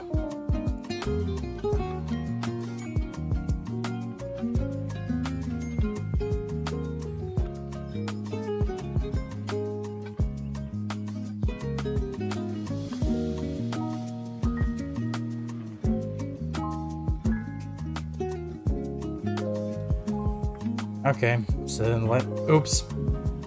That's still the wrong thing. Oh yeah, I was looking at the fact that, like,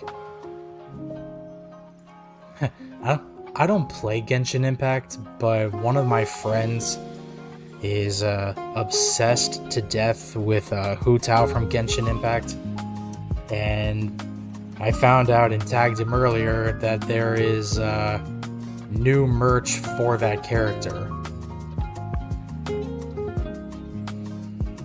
A 1/7 scale figure, a mechanical keyboard, which actually looks really nice, and a messenger bag.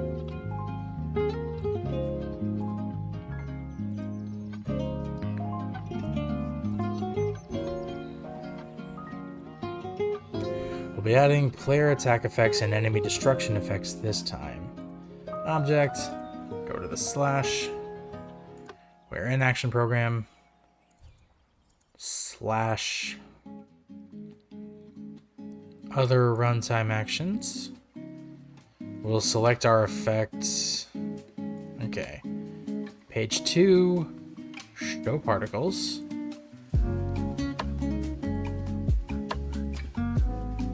When is the P&E merch drop? Good question. I haven't, hold on a minute. I don't know if, like, certainly I've considered setting up, like, maybe making t-shirts just with, this would be easier if I just pull up a, like, black screen.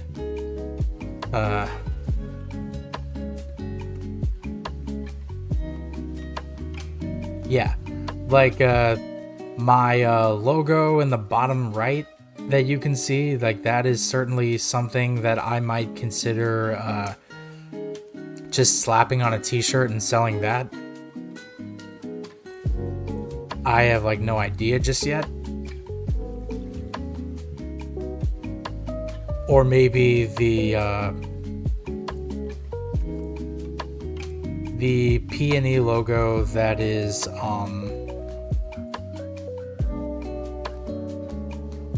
that you can see, that's my channel icon. Maybe I might consider that as well. I don't know yet. Okay. Like Redbubble and TeePublic. Okay, that's as good a plan as any. Okay, from particles to show, set particle player particle attack slash.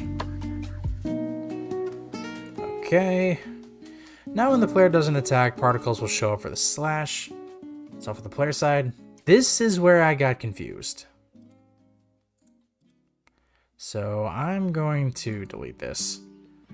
Right click, wait, select copy, paste action.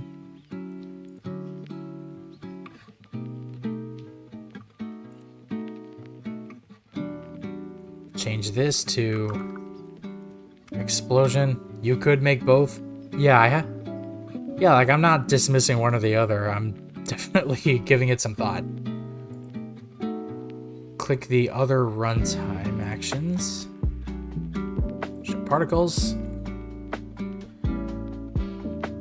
Particle. Enemy particle explosion small. Okay. Logo and channel icon. Yeah. Click OK. Right click.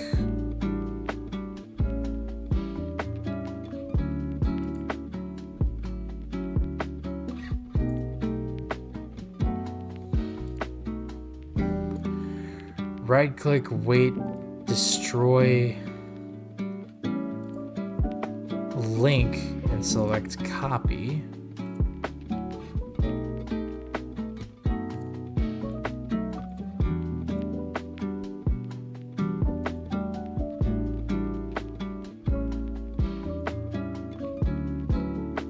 It'll let me copy the link, but it won't let me paste it.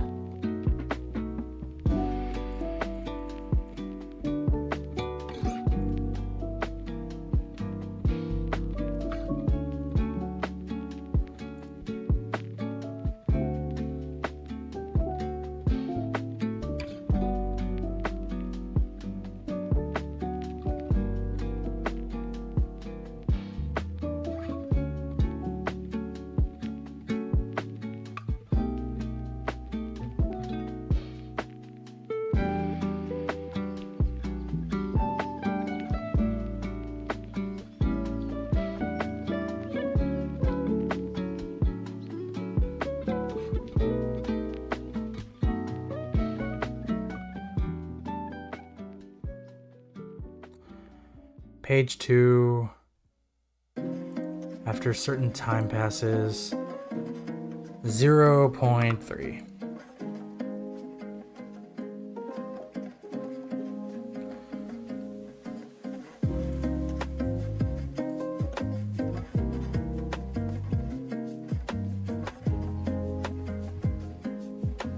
Yeah, parts of this tutorial make no sense.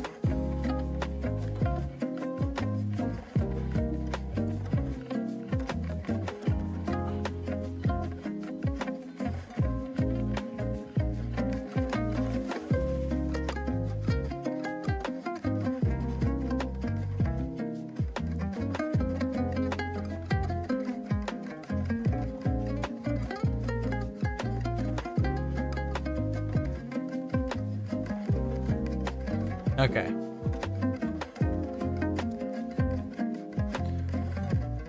Sound assignment and implementation is also done essentially by calling sound from other runtime actions. Click slash. Click the slash action.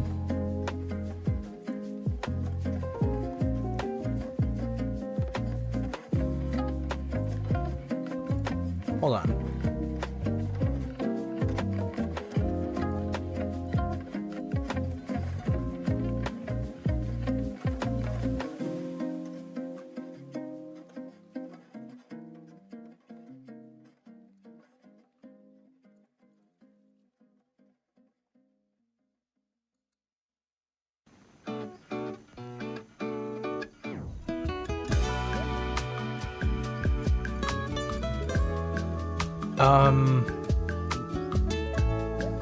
Audio playback.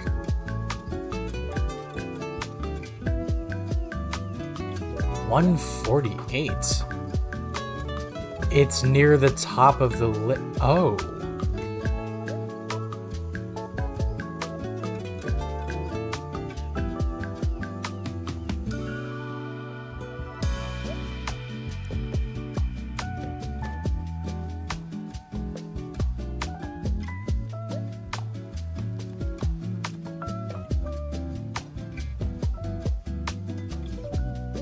Okay. Low 4.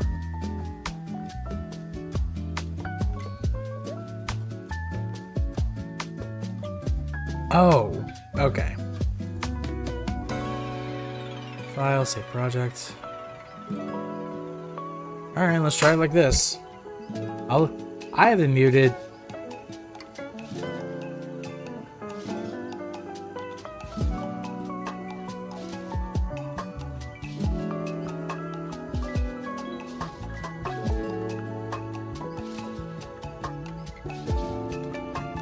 Okay, so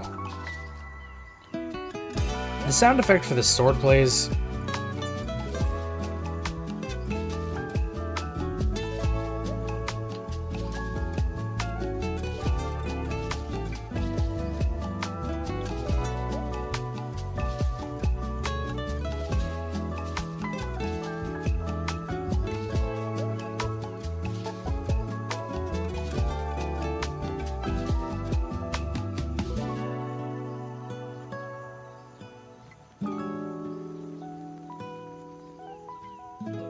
Maybe I ought to put it here.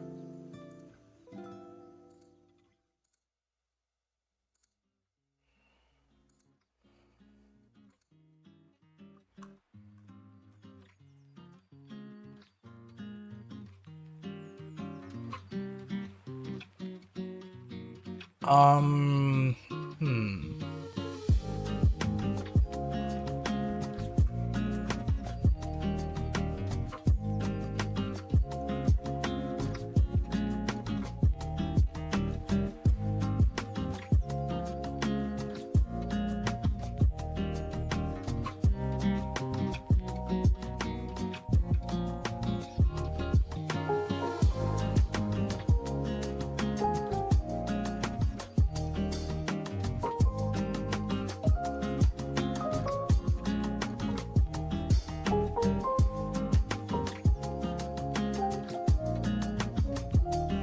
I think I can get rid of this.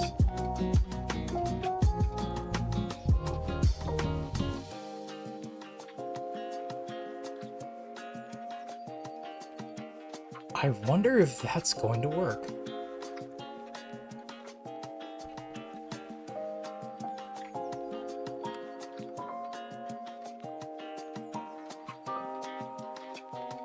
Okay, so the sound effect plays, but the particle doesn't.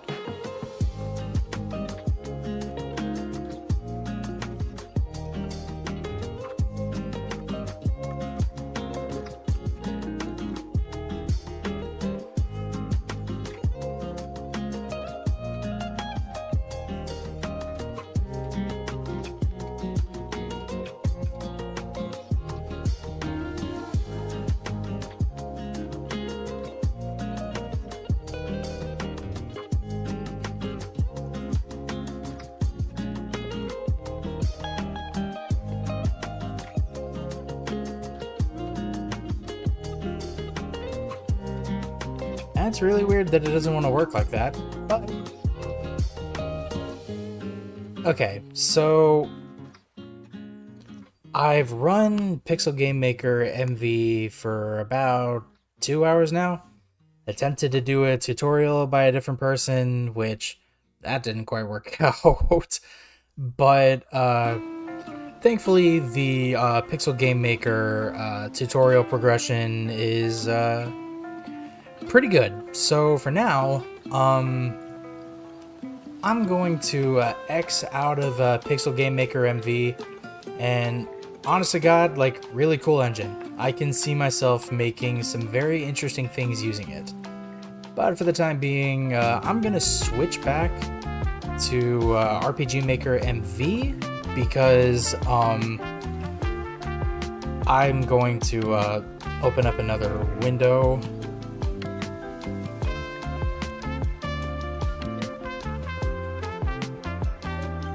So I'm going to my itch.io page for One Death Is Never Enough. That's it was a good try. Honestly, I'm gonna return to it sometime in the near future because it's probably next week because it's a pretty cool thing. So okay, One Death Is Never Enough is published, and shout out to Dorkfishy on itch.io because they have pointed out some bug fixes for me to implement. So I will get around to those right now. So, okay, I found a bug when I went from the beach to the shopping district on the second day. The game automatically made me go left, soft locking me. This isn't limited to the beach, it's whenever I go to the shopping district on the second day. That is definitely a strange thing. I'll fix it ASAP and update accordingly. Okay, invisible waiter, that I can fix. And then girl who suddenly transitions into a guy when you talk to her after she passes out. I couldn't find the captain music producer I needed to talk to at the beach. Maybe I really should just move him to the beach.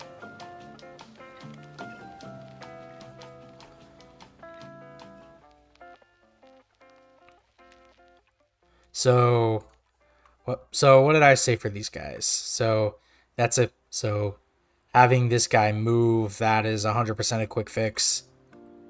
So then the girl who suddenly transitions, like, I may just have to remove that one. That happened with 2 other NPCs during the dev process, and nothing I tried with RPG Maker MV's damaged character sprites fixed the issue, so it may be an engine bug. So 1, investigate soft locking at the shopping district. Number 2 is fix the beach bars. Woman lying down sprite. And 3rd on the list is move the invisible waiter.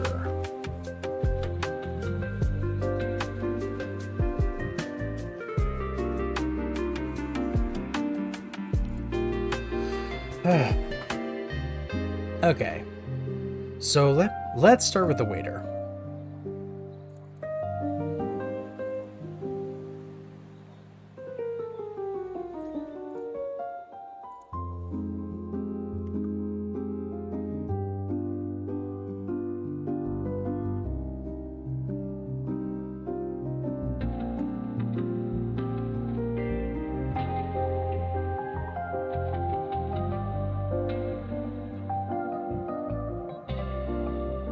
So this is where the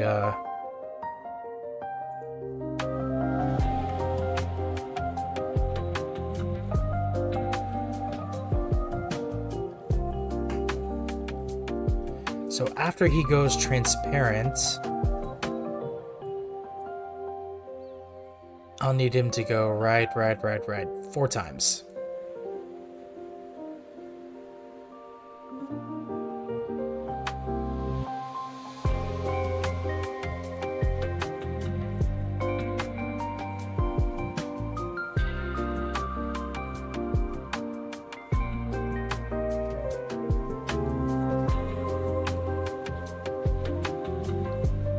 And also, just so he gets around to it very quickly.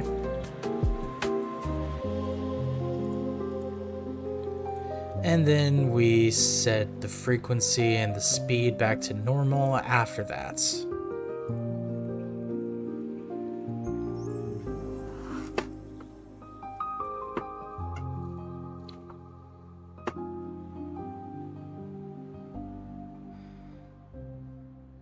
So that's one thing.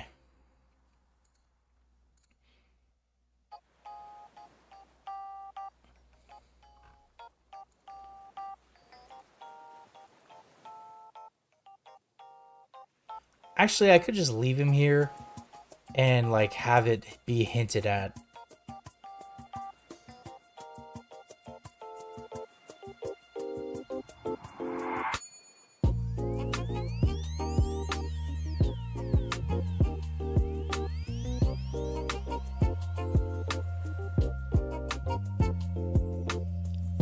Self switch A off.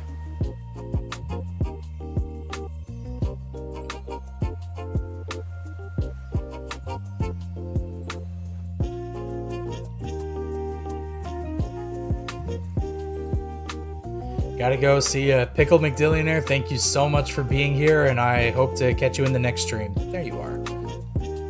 Okay. Who are you calling drunk?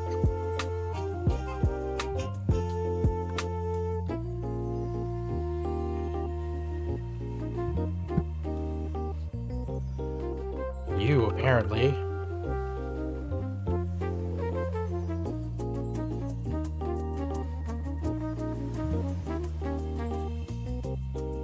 And then she just hits you with it.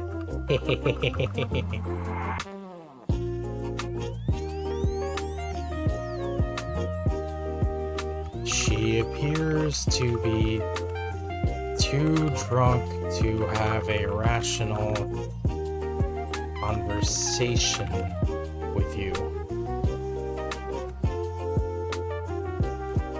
So then, control self switch B on.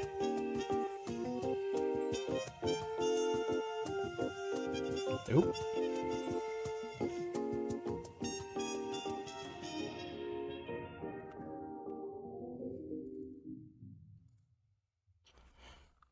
Maybe it would be best if you left her alone.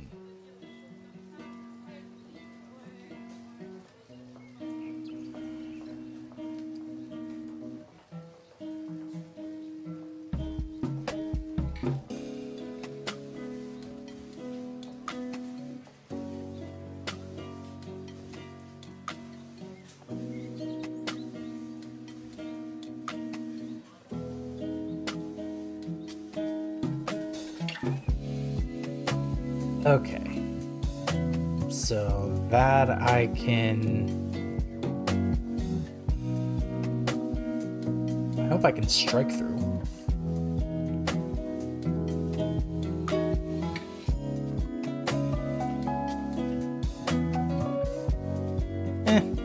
Doesn't matter. Okay, so if that should be fixed, I will make sure I go ahead and check those.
Wait, no, we gotta go to the park.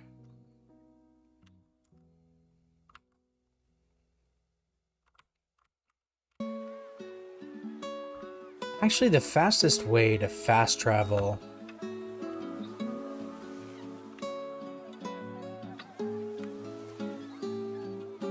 Because it needs to be day 2.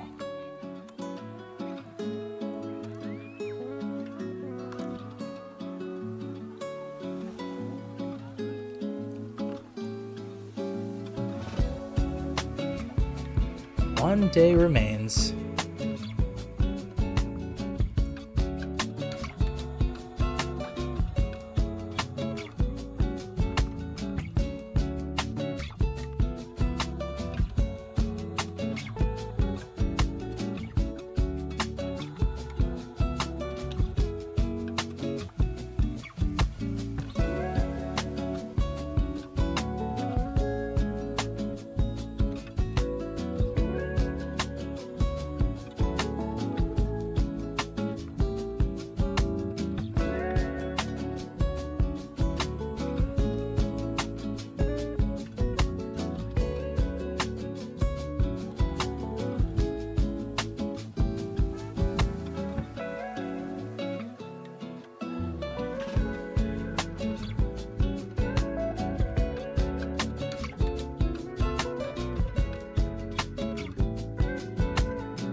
So let me read that again.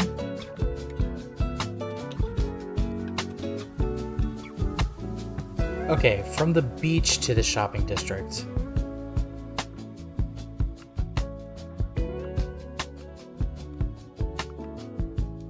So I hope you make music for these levels.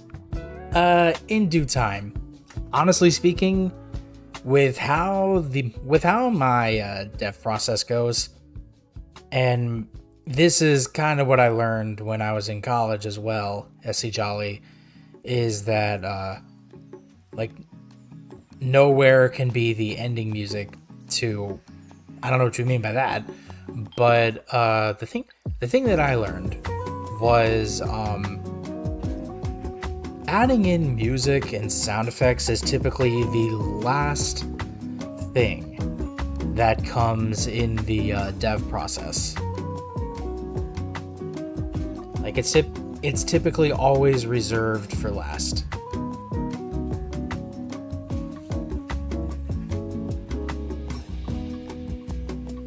So eventually I will get there. Sound effects, I think I can just leave those as it currently is. Because like the in-engine stuff is fine enough. Like as it should be. But like SC Jolly, the thing that you have to realize is that one death is never enough. This is just the proof of concept. And even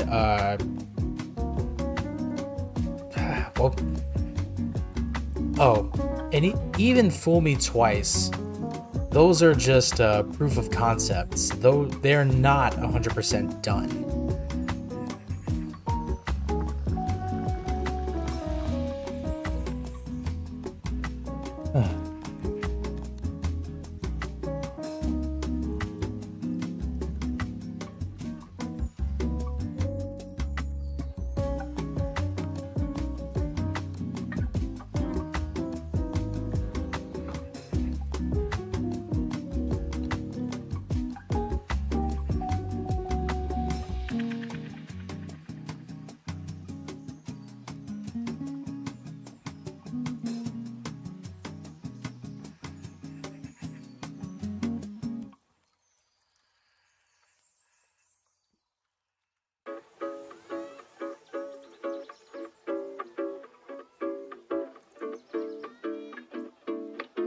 I know, but at least put music on one of them. Eventually.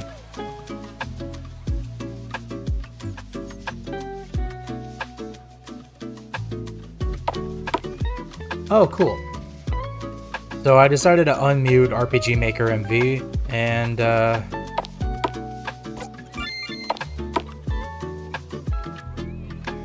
yeah, now we can hear the sound effects.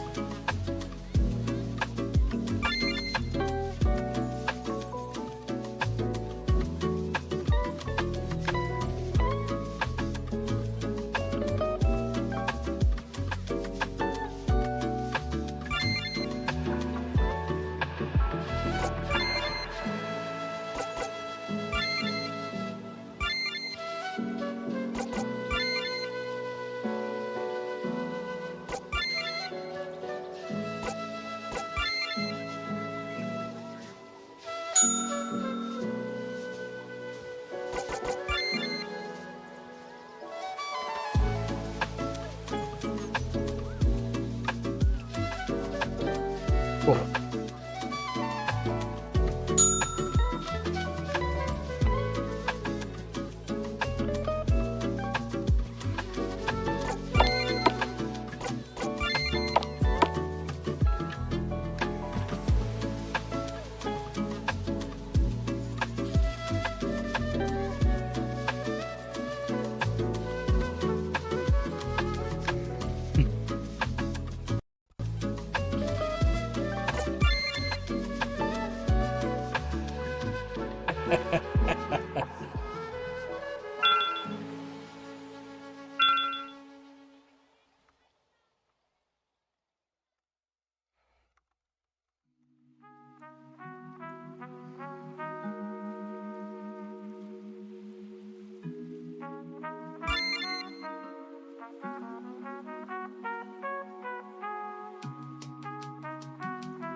So shopping.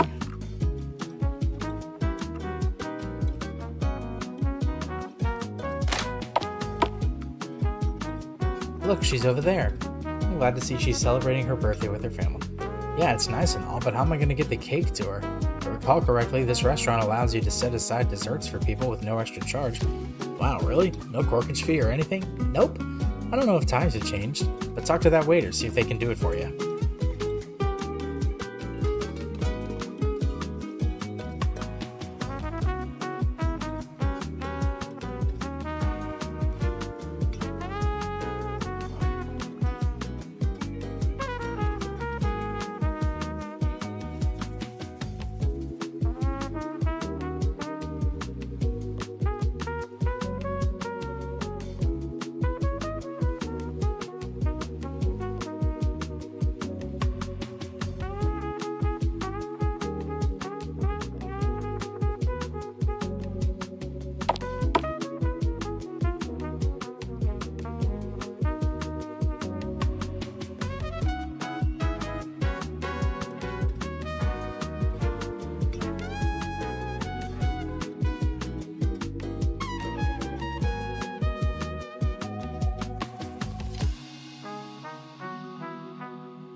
Time's up.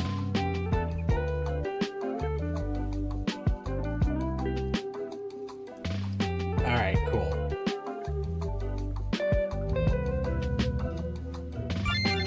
Okay, so I need to now double check the girl at the beach bar.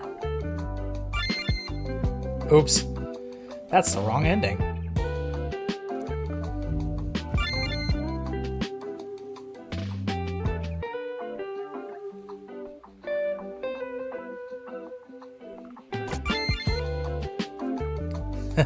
Alright. I liked it. Oh, thank you.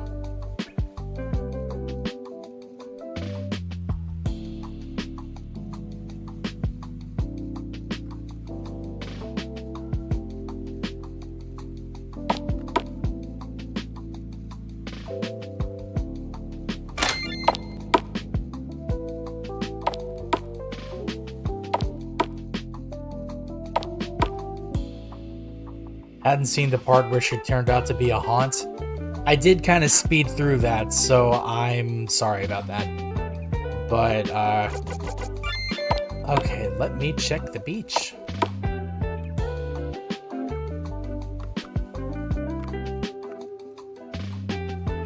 Are you drunk? I'm not drunk, you're drunk.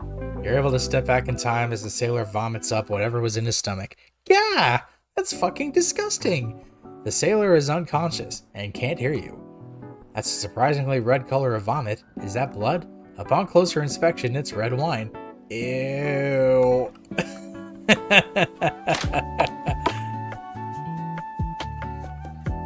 What do you want? Oh, sorry, didn't mean to offend. Well, what do you know? You're not my real dad. She attempts to take a swing at you and falls over. Whoa, are you okay?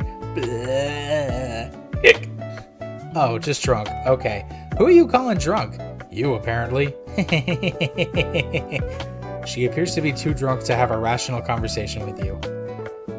Maybe it would be best if you left her alone. I usually watch videos at double time, so it was fine for me. Damn. Okay. You drinking? Huh? Great, someone else who can't hear me. Sorry, you were facing forward. Didn't realize you were talking to me. Wait, you can hear me? Another person to talk to after so long. I thought I was gonna go crazy in this afterlife. Wait, if you're saying that, then that means, yeah, I got some regrets. Feel like listening in? Alright, buckle up then, because I got a lot to say. Or at least I would if the developer didn't sideline my quest line for the sake of fleshing out the prototype. Either way, please wait for a future build of One Death is Never Enough to experience my story, and thank you for your interest.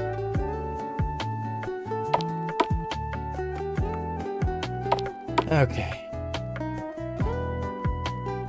It's the sea, as you can see. Groan. Walk away. Wait, you can see me? Glad to know I'm not stuck talking to myself for an eternity. Suddenly I regret everything. Oh, come on. What's the harm in talking to little old me, huh? Do you have regrets that need easing? Why wouldn't I? I'm dead after all. You're awfully calm despite being a ghost. Come on. Won't you hear me out? Oh, yay. Thank you. Unfortunately, this quest hasn't been mapped out yet for this proof of concept. Lucky me. Lucky you indeed. Please look forward to future updates of One Death is Never Enough to be able to help me ascend.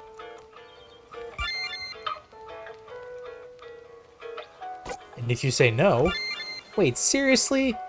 You are the worst! Oh well, whatever. Come back when you have the time. I'll just be here, alone, talking to myself as usual, with all the time in the world. Good thing you can't do this quest in the proof of concept yet.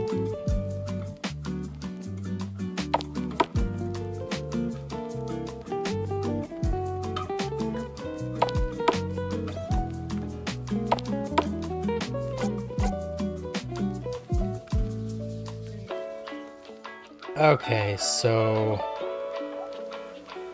these are correct.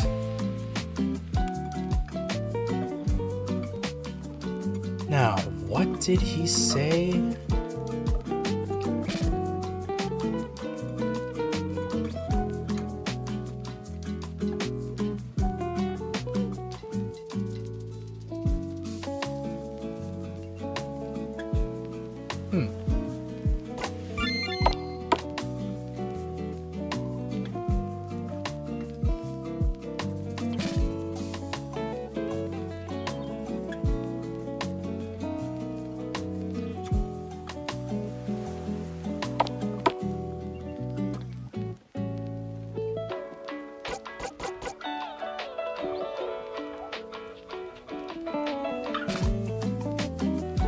Ugh, my hands and my feet are cold.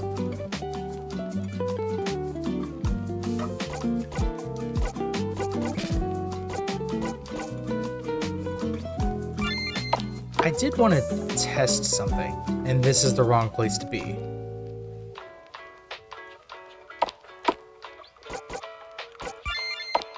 So I need to run Priscilla's quest one more time, because we're still on day 1.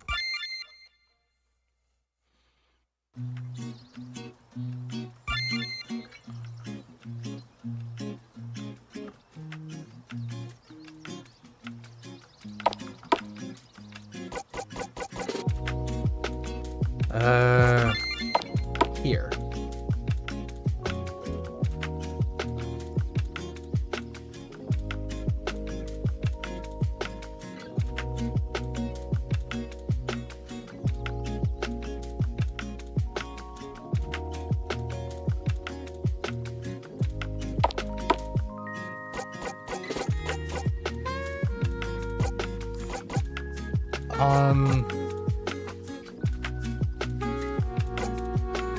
Some shopping.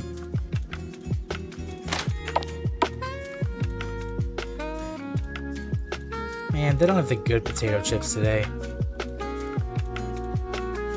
Meow. This cat is lucky. Pet him and he'll bring you good luck. Well, aren't you a pretty kitty? Back in my day, this ice cream used to go for 50 cents. Of course, Grandpa. Now let's pick out your treat and get you home. ATM, what do you mean I can't afford Nevada iced tea? It's 99 cents. Oh wait, I didn't buy my stuff.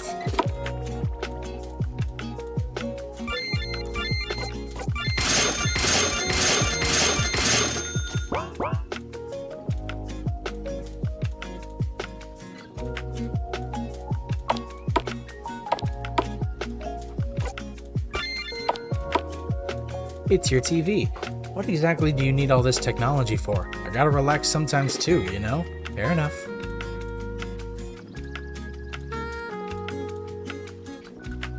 I should add more things.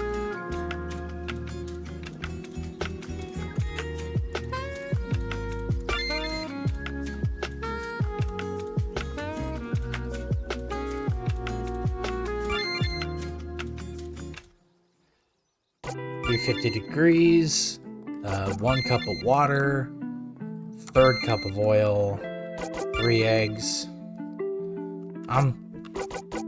2 vanilla, 1 lavender. 35 minutes. 10 minutes.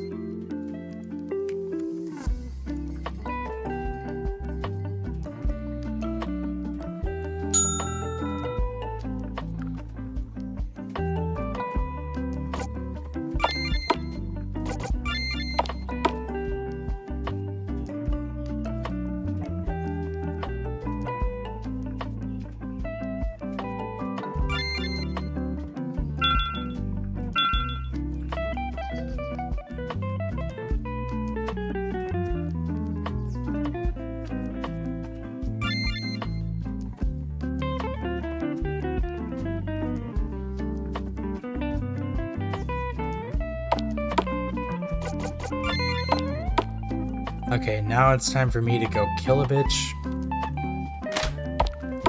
Except not really. I'm going to trigger her anaphylactic shock, but I intentionally got a step wrong, so she's going to live.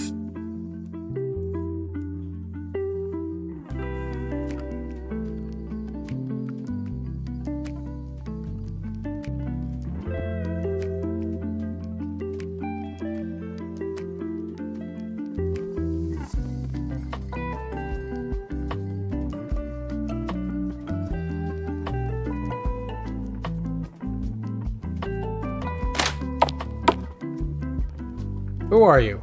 Were you hired on as a waiter here? No? Then get the fuck out my kitchen. Sorry, chef. Oh, wow.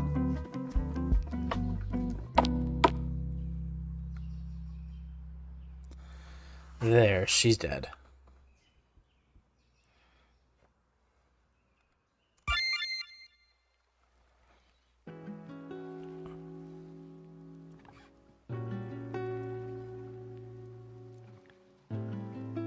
One day remains.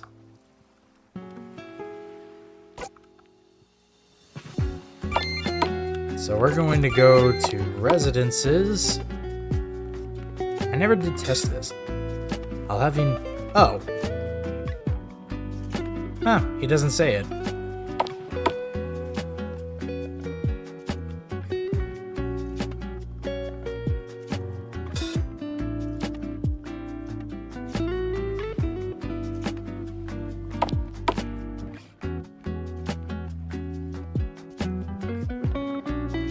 Huh. So that's good to know that that doesn't trigger.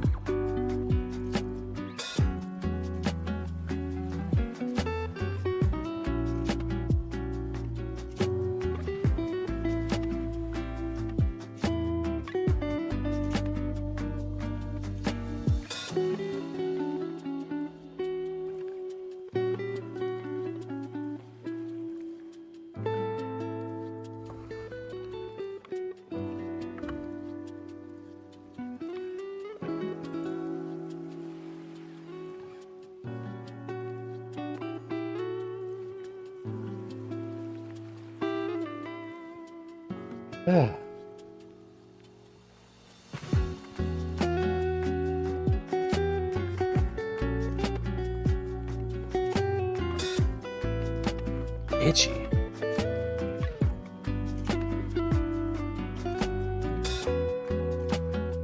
Okay, so this I fixed. And this I fixed. One thing I should probably add.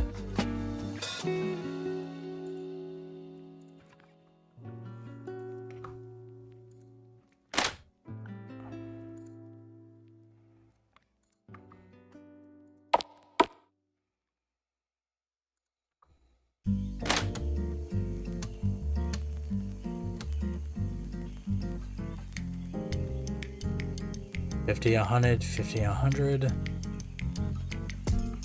Oh, yeah.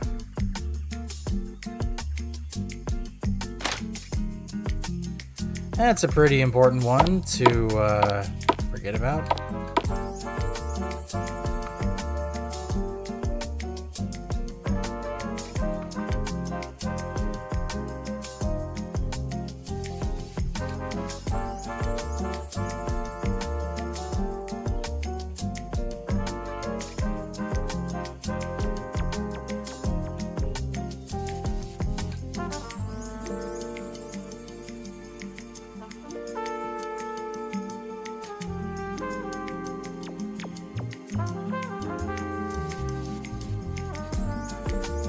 Okay, I need to fix that.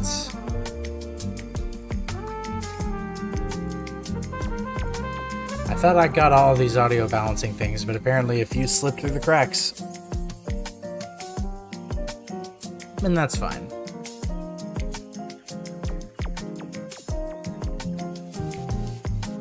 Okay, so...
Okay. So that should fix things.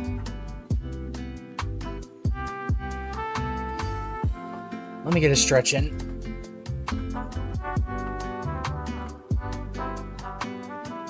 Ah, man. Yeah, there we go. I don't know why, but that stretch tired me out.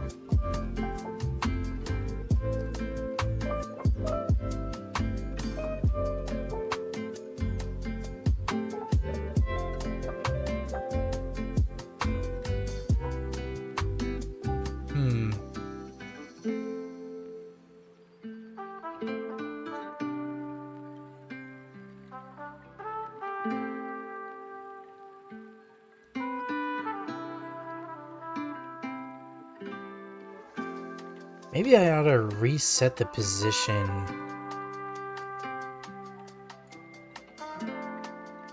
Okay, world map.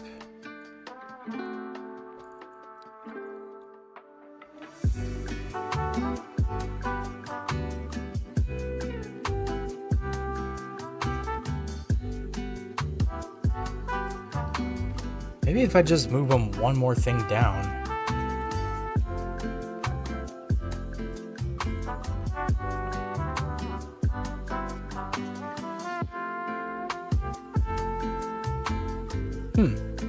Idea. A really stupid idea, but an idea nonetheless.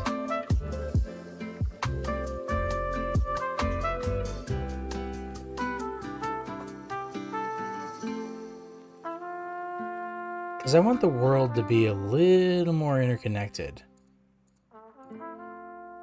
But it would appear that I need to move everything down one.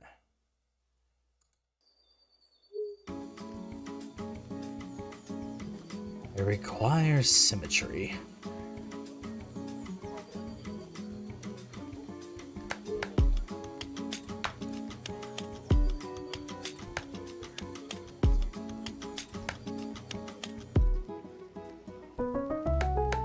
Right. So that's where I height 31.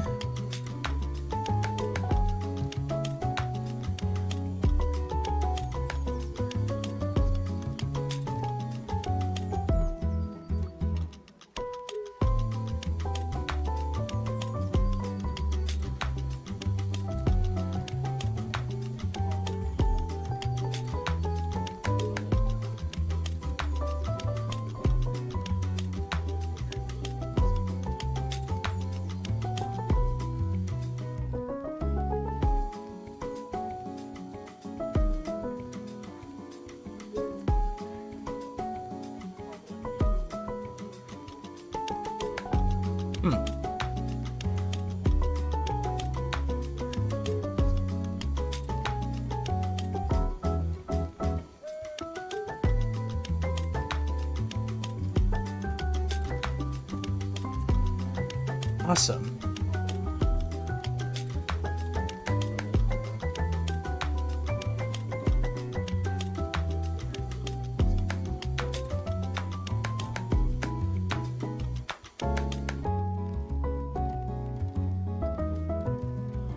Alright, cool.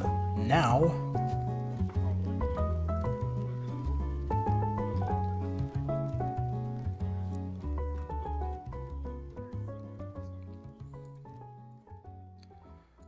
back to the residential district. So I'm going to adjust all of these. These right exits aren't going to take us to the world map anymore. They're going to take us to the park.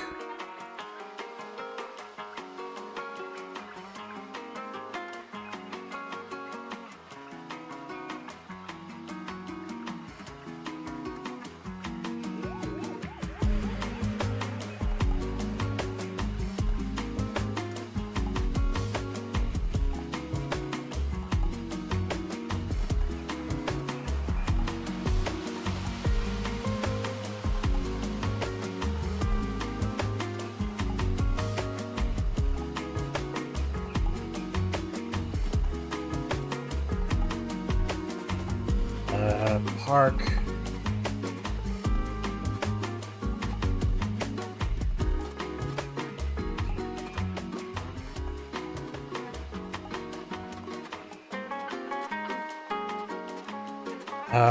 There's a park.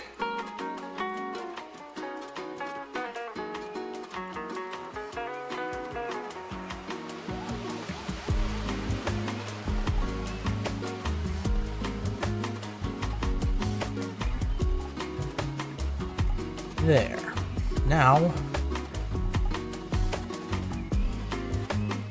wait, I need to do it as a quick event, transfer, res district. Here we are.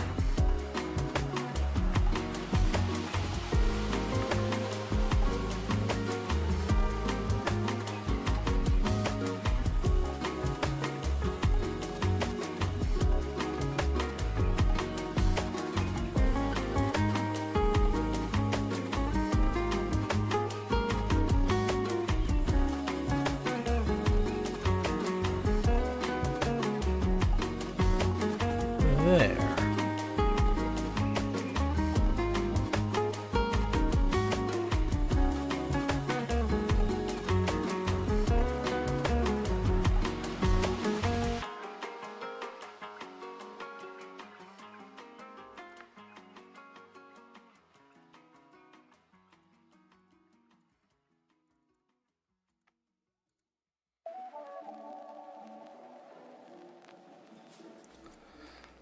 All right, looks good.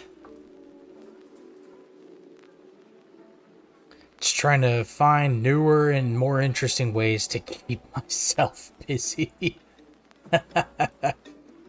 Okay, so now deployments, Windows.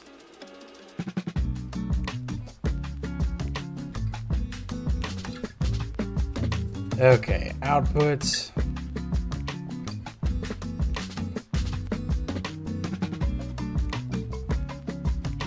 New folder. One death is never enough. Version 1.0.0.1 PC.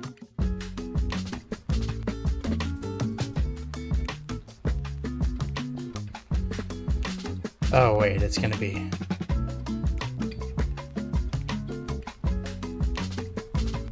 I need to be in the folder.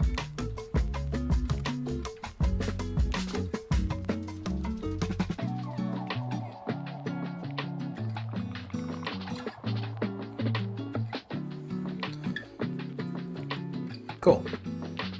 So now I can go back into itch, edit game,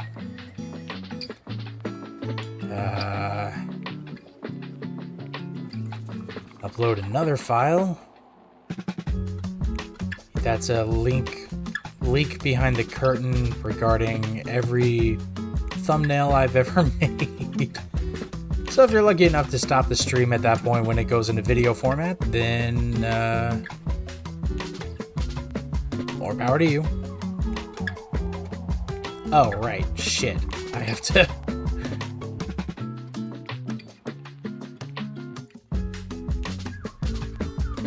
Just gonna pull this window back. Okay, output. One death is never enough. Compress to zip file. I gotta let it do its thing.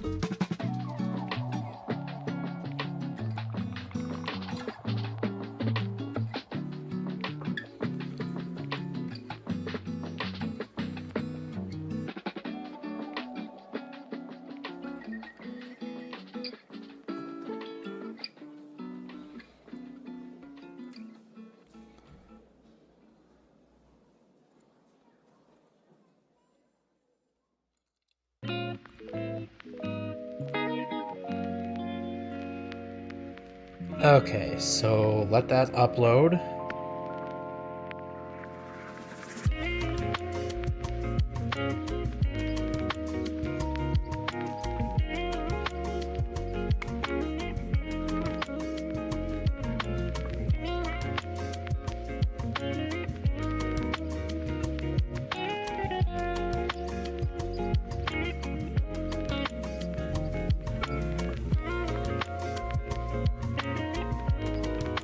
This is definitely taking its sweet time. But I think it's because I'm also live. That could have something to do with it.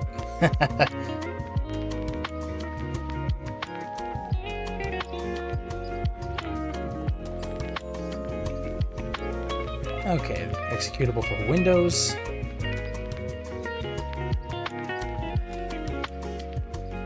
Okay, save that. View page. And I'm going to version 1.0.0.1 is now published. This includes the bug fixes pointed out by Dorkfishy. Many thanks for playing. And a few extra things. enjoy.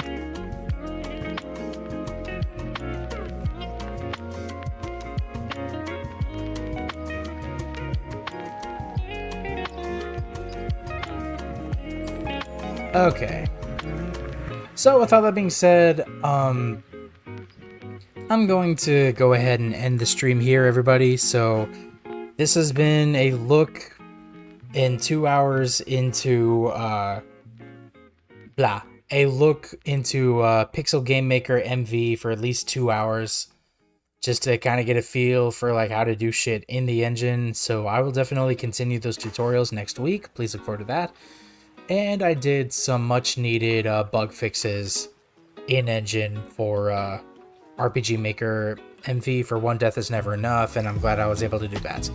So with all that being said, that's going to be the end of the stream, everybody. Good night, SC Jolly. Thank you so much for being here. So thank you all so much for tuning in. If you liked what you saw, please consider liking, commenting, subscribing, and ringing the bell to get notified every time I upload and go live. Thank you for tuning into my shorts. It means a lot to me. It means even more to me that you've tuned into my videos that I've been doing. So I've got another one coming out tomorrow. I played the demo for a Metroidvania game called Anima Flux. So please look forward to that. And with all that being said, Sunday I'm going to be playing, I believe it's Metroid Prime Remastered. It's not my first time playing that, but I want to play it again just to play it and see what comes of it and what happens and whether or not people like it. So I will see you all on Sunday just to see what happens. With all that being said, you guys have been a very fun audience. Once again, this has been Pause and Effect on Air. I've been your host, CJ. Please look forward to what's coming. And I just noticed something that I should have fixed. I'm an idiot. But please look forward to what's coming, and I will see you in the next stream. Thanks. Have fun.